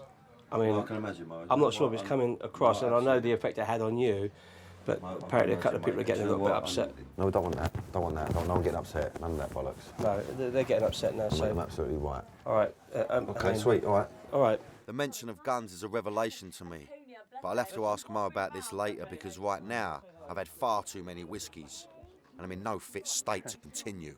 Come and sit down here. Mo, can I sit on that log? It's time for a bit of mal-bonding, but thankfully that doesn't involve me getting punched on the jaw. This is my idea of heaven. Isn't it? Right, you got a little plot at the end of the garden. You sit on your fucking own. Oh, mate, I'll tell you, I'll do that. Just think. Little drop of whiskey. Drop of whiskey. Well, no, it's not a little drop of whiskey with you. It's not a little drop of whiskey. I've learned that. Right? No, it's not a little drop of whiskey. Drop of whiskey. It's right? Irish hospitality. Irish hospitality. Yeah. Right? And just sit on your fucking Jack Jones and have a right fucking ponder about life. Yes. And it's all in there. All the answers are in there if you can find them. I just want to fucking lay here, Mo, like that. I've got a sleeping bag. Me and you, I wouldn't. Fuck the sleeping bag. You keep me Just warm, sit Mo. here. You're a warm man. I'm with Mo Teague, an ex-soldier who knows a thing or two about killing people. Don't fucking struggle, mate. I'm gonna fucking do you. He's already punched me in the face and I've discovered when he's not smacking people round the head with a monkey wrench, he's a loving family man. Last night at a family party, not only did I get pissed out of my head, I also found out that he came very close to shooting his own son-in-law. He was 15 minutes away from being shot. It's the morning after the party and I wake up with a banging hangover. So we decide to go out for breakfast. I can't remember exactly how many times my glass was filled last night, but I can confirm it was a lot. There you go, mate. Just don't drive like a lunatic, all right? Feel a bit, No, I'm a bit, feel a bit queasy. Yeah, me too, actually. And it's not just me head that hurts. And your jaw's still hurting a little bit and all that. Oh, really? Mo's taking me through a good old fry-up, so hopefully it'll help me get my head together so I can find out more about his life on the edge. Here we go, look. Oh, look, get told it. Look at that, look. It's legendary, isn't it? Look at that, look. I mean, it's old school, is what it is, mate. That's very sophisticated. Look, I've never had my beans in a little bowl like that before. Me neither. I feel I really bonded with him last night. But when he spoke of how close he came to having his son-in-law shot, I realised that there was a lot more to learn. So I asked him if he's ever had any involvement with the criminal underworld. I did hang out with a criminal gang and I used to look after all their guns for them. And then when they had to go and do a job, we'd come and get the guns. So you'd stash the guns? Yep. You like the idea of that? Yeah, I can't lie. After returning from the Gulf War in 1991, he started to fall into a life of crime. I got involved then in that lifestyle and I just thought I'll have some of that, you know what I mean? I'll get involved in that because I thought it was glamorous. And Glamour, glitter, you know, and all that bollocks. It was all the lingo and it was all new and it was the adrenaline. I was doing something that I knew was naughty. Mo was out of the war zone but found he needed something to replace the adrenaline rush of battle. This meant he became a menace to society. We got stopped about 5 o'clock in the morning. I'd had a drink and I was driving the car and the police pulled me over and I don't know why, but I chinned the copper. So you got no idea why, you just thought, well, he's going to get it. He's going to get it, so I chinned him, legged it. I didn't know the area very well, so I'm running towards the police station. It's a bit like, then all of a sudden the fucking Keystone cops come charging down. Yeah, no. Give me a right good hiding. You got a clump out of it, yeah, you chin a copper, mate, you're banging That's trouble. it. Yeah. I'm still getting my head around the thought of Mo laying out a policeman. But then he drops a bombshell. While all this was happening, I'd come back from Iraq and I was working, I was basically, to all intents and purposes, a royal photographer. Any occasion where the army were involved with the royal family, which is probably about once a week in London, I was going over and taking, I was in close proximity with the royal family, behind the scenes, with the Queen and Princess Diana, yeah, so very close to him at the time, I mean, you know, you... Just like we are now, you know, absolutely, just taking photographs of the royal family every week. Then I was hanging out with these criminals.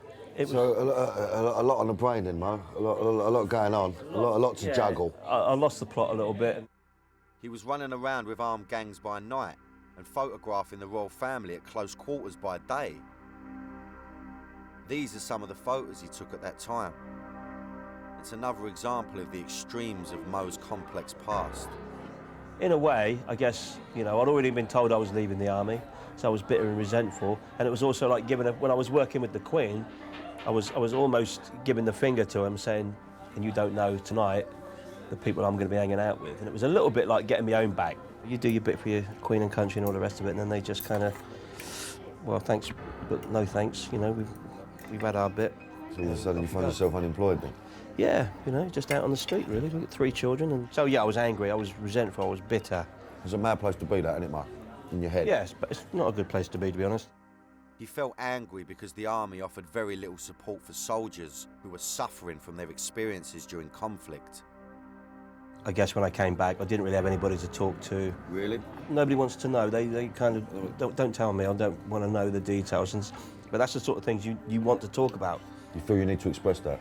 Yeah, normally... What the idea of that you've killed someone or you've seen dead bodies? You've got all these experiences inside that you want to talk about, and just so somebody understands you, what you're going through. And I withdrew within myself, drank a lot, drugs, I guess, and not heavy drugs, but, you know, my whole value system changed. When you see man's capacity for violence to another man, another human being. So you was almost in a way, you know, you're like a walking time bomb, really. You just. Yeah. Oh yeah. You can't convey what it is like to see something that was meant to be a human being. You know, you can't. You know, you can see it. Everybody's seen pictures, but you can't. But the immediate effect of that, or when you've killed somebody, you know, you just can't convey the whole emotional thing. It's too abstract. Of course. Do you know what I'm saying?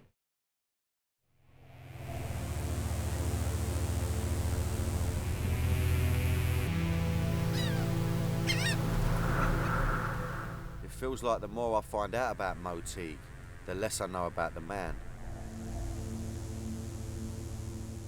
Who is he? He's been a soldier who served for Queen and country, a ruthless doorman cracking skulls with a monkey wrench, a devoted father and a royal photographer by day, whilst moonlighting as an armed robber by night. Trying to make sense of the many sides of Mo is a mind-bender. He's like a jigsaw puzzle where you can clearly see the picture. It's only when you separate the pieces that you wonder how they came together in the first place.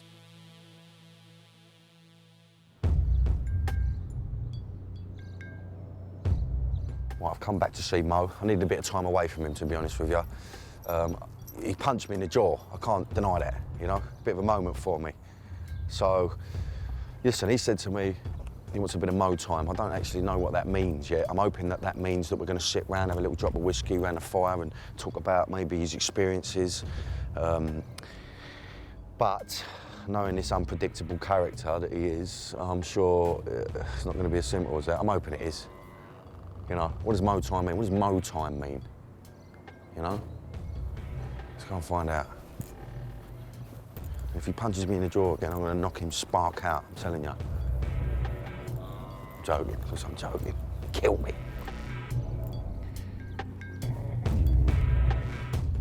What, you want some, Mo? I'll kill ya. Hey? How you doing? How are you? Come on in, mate. Oh, you got some get-up on there, Mo. Oh, yeah, not half. You've got some get-up on. He's got some get-up on. And guess what's coming next? Oh, no, Mo. What's coming next, mate? As long as I ain't going to get punched in the mouth again. Let me just see that I've got the right size for you. Oh, no. What we've got going on here, Mo? Here we go. OK, Mo. So we're not going to just be sitting out in your garden? No, mate. We're going to take a little walk in the country. We're going to do a little bit of a walk in the country. Right, OK. This is my get-up, is it? This is your get-up. So I'll get this gear on. And then Get the gear on and then we'll take it from there. And then we're going to go on a little bit of a mission, are we? We're going to go on a mission, yeah. Right, let's chuck this bit of clobber on then. No looking at me arse and all. I should have expected something like this. God only knows what he's got planned, but I'm getting nervous already. Well, what have we got here? Well, OK, this is 24-hour wet ration pack. Yeah, get the old hankies. Yeah, that's for, wank in the middle of the forest or whatever. You won't be doing that tonight, Nah, well, it depends. It depends. It depends, Mo. It's only me and you, mate. It's all right. It's all right. We're all men here. We're all men. All right, OK, fair enough. Right, What's this? Sausage and beans? Sausage and beans, yep. It's like space food, isn't it? Well, I guess it is, really, yeah. Maybe this isn't going to be so bad. Mo's in good form. But then again, I've already seen how quickly he can turn.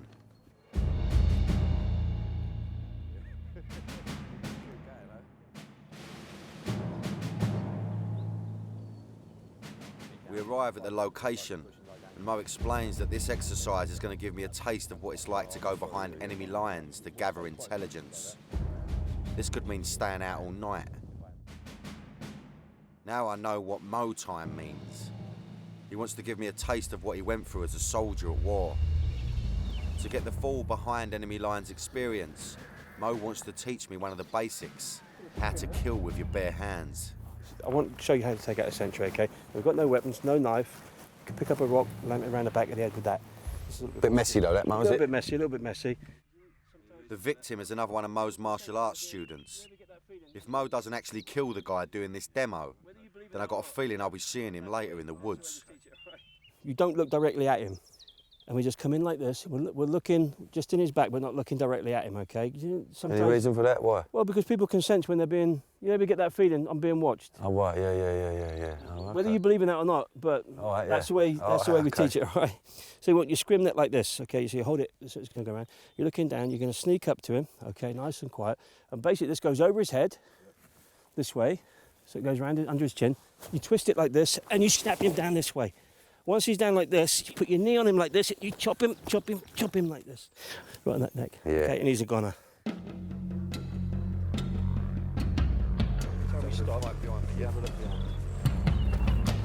I'm getting a bit more nervous now. Mo's definitely got something planned for me. And I still can't forget that this is the man who punched me in the face.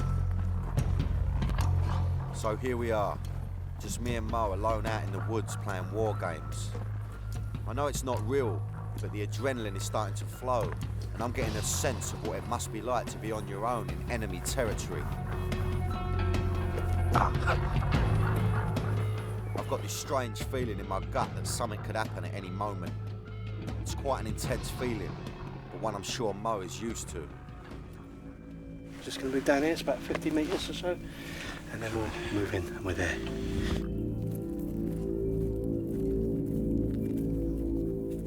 Keep moving deep into the woods towards our outpost. As it starts to get dark, I realise I can only see a few feet in front of me. I feel like at any moment I'm just going to walk straight into a tree or something. I don't want to make a fool of myself because Mo is very serious about this. I don't want to let him down.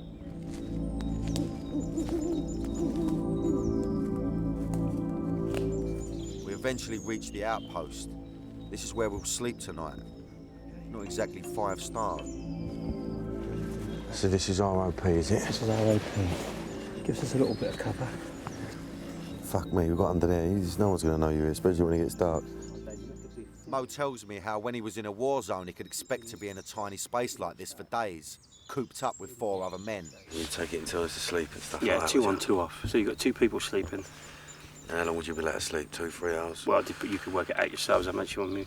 How much sleep does a man need? Yeah, some people didn't really, you know, the adrenaline's going, you don't really need that much sleep. I don't think I could sit here for 5 days. In fact, I don't even know if I can handle one night. Now we just have to be quiet and wait to see if there's any activity. Right, here we've got a bit of a technical problem. It's not long before something happens. Hear that? What do we do? Hang on, wait a minute. Get your kit on. Yeah, there's not someone down here, look. Yeah, somebody down here. I'll bug out, follow me. Mo gives the order to leave our position and make it up the hill to a safer point.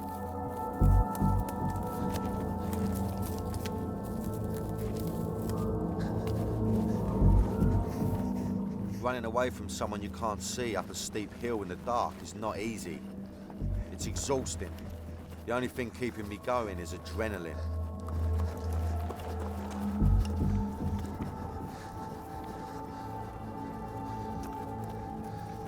Mo decides we're in a safer spot, so we stop running.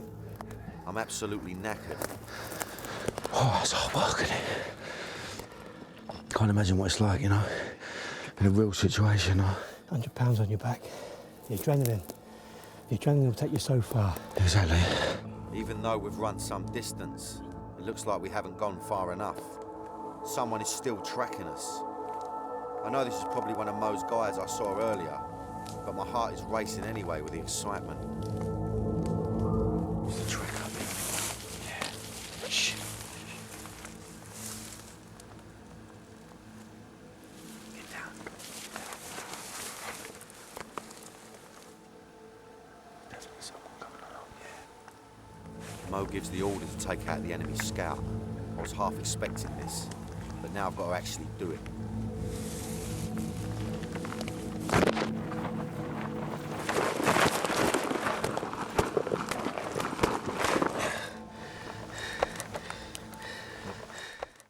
You bastard! Fucking want this, do you?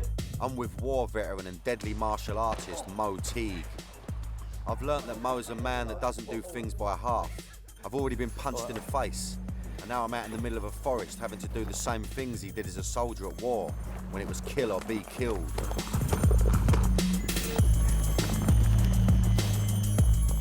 Simulating killing an enemy soldier isn't easy. I'm exhausted. I need fuel. Time to sit down and eat our rations. One of these each, yeah. I thought we'd be making a fire so we could have some nice hot food, but Mo has other ideas. So you just eat it cold? Yes, mate. You up for that? Yeah, I've got no choice. Don't get me wrong, I like sausage and beans, but I can't say I've ever had them cold. Right, so Mo, I'm going to be honest with you. I mean, for me, all this, it's like, not punishment, really. For me, it's just your idea of fun. Some people would say it was like self-punishment, if you like. Almost like a cleansing. Cleansing from what? Well, from the violence. People say to me, you know, the war's finished, or the fighting's finished, or the violence finished, but it's never finished in your head. You know what I'm saying? Now I understand why we're here. After Mo left the army, he still felt the need to put himself through similar situations he'd experienced in war. This meant going for long marches on his own in the woods with full kit. Mo's intention was to exercise his demons, but did it work? So Mo, I mean, it's a tricky subject, really, but I mean, the idea of this post-traumatic stress disorder, you say it's something that you suffer from? Yeah, I guess, yeah. I mean, it's even just, you know, kind of... It's an uncomfortable and awkward moment, so I try and lighten the mood. You want to have a sausage? That'll liven you up. Yeah. Yeah, sorry, you lost me there. That was silly.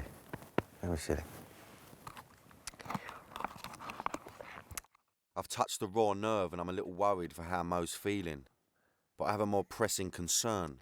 The beans have had an instant effect on me. I'll tell you something though, Mo. I've got to have a shit. Not out of fear. Don't start thinking this out of fear. No, it's necessity. I'm due a pony. You don't As you say in East London, I'm due a pony. It's a bit embarrassing. I don't want to talk about it on this. Can't wait till the morning, can you? Not really, Mo, no. I'll just go have a squat over there. Well, yeah, you can have a squat over there, mate. But take that with you. Oh, no, we've got to what? We've got to wrap it up, mate. You've got to bring it. Everything that comes out goes back. Oh. You want me to hold your hand or anything? No, you're all right. You're all right. I'll give it a go, but I'm not having any joy. Well, that was quick.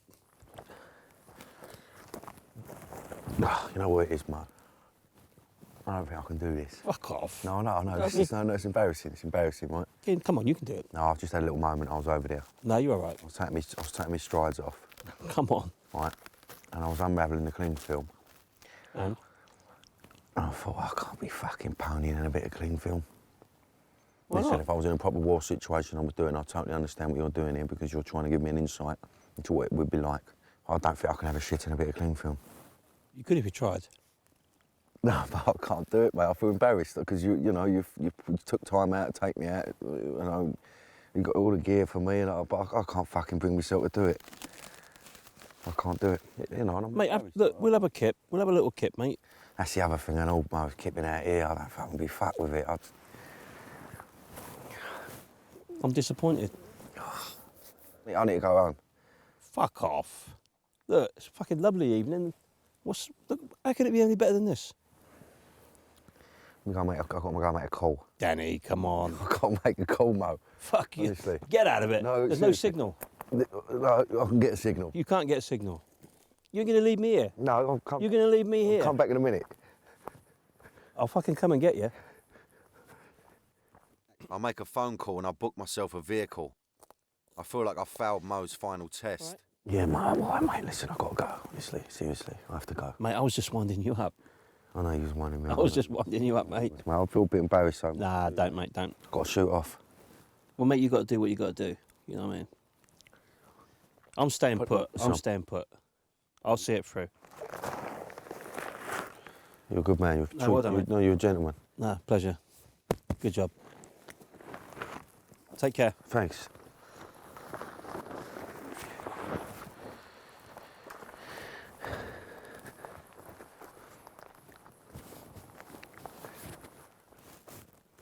It's embarrassing, man. I just can't do it. I can't do it. I can't.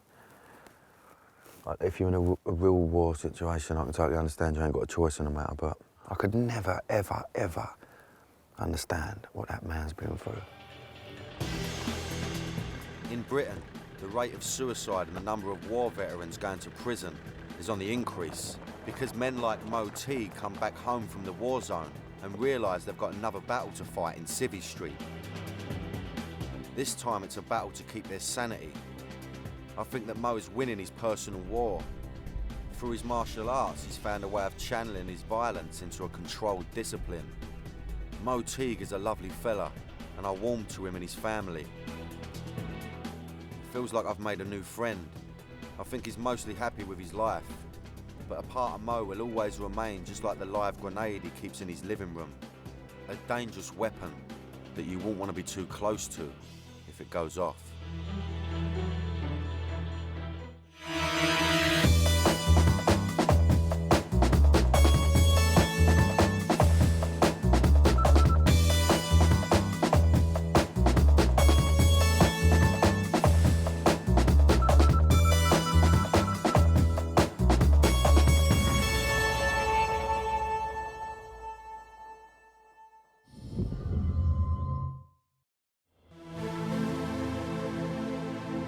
This goes out to all the South London boys, living it up, living like kings in a concrete jungle. Respect to anyone who's lost their lives on the streets. Respect to anyone who's living dangerously. PDC.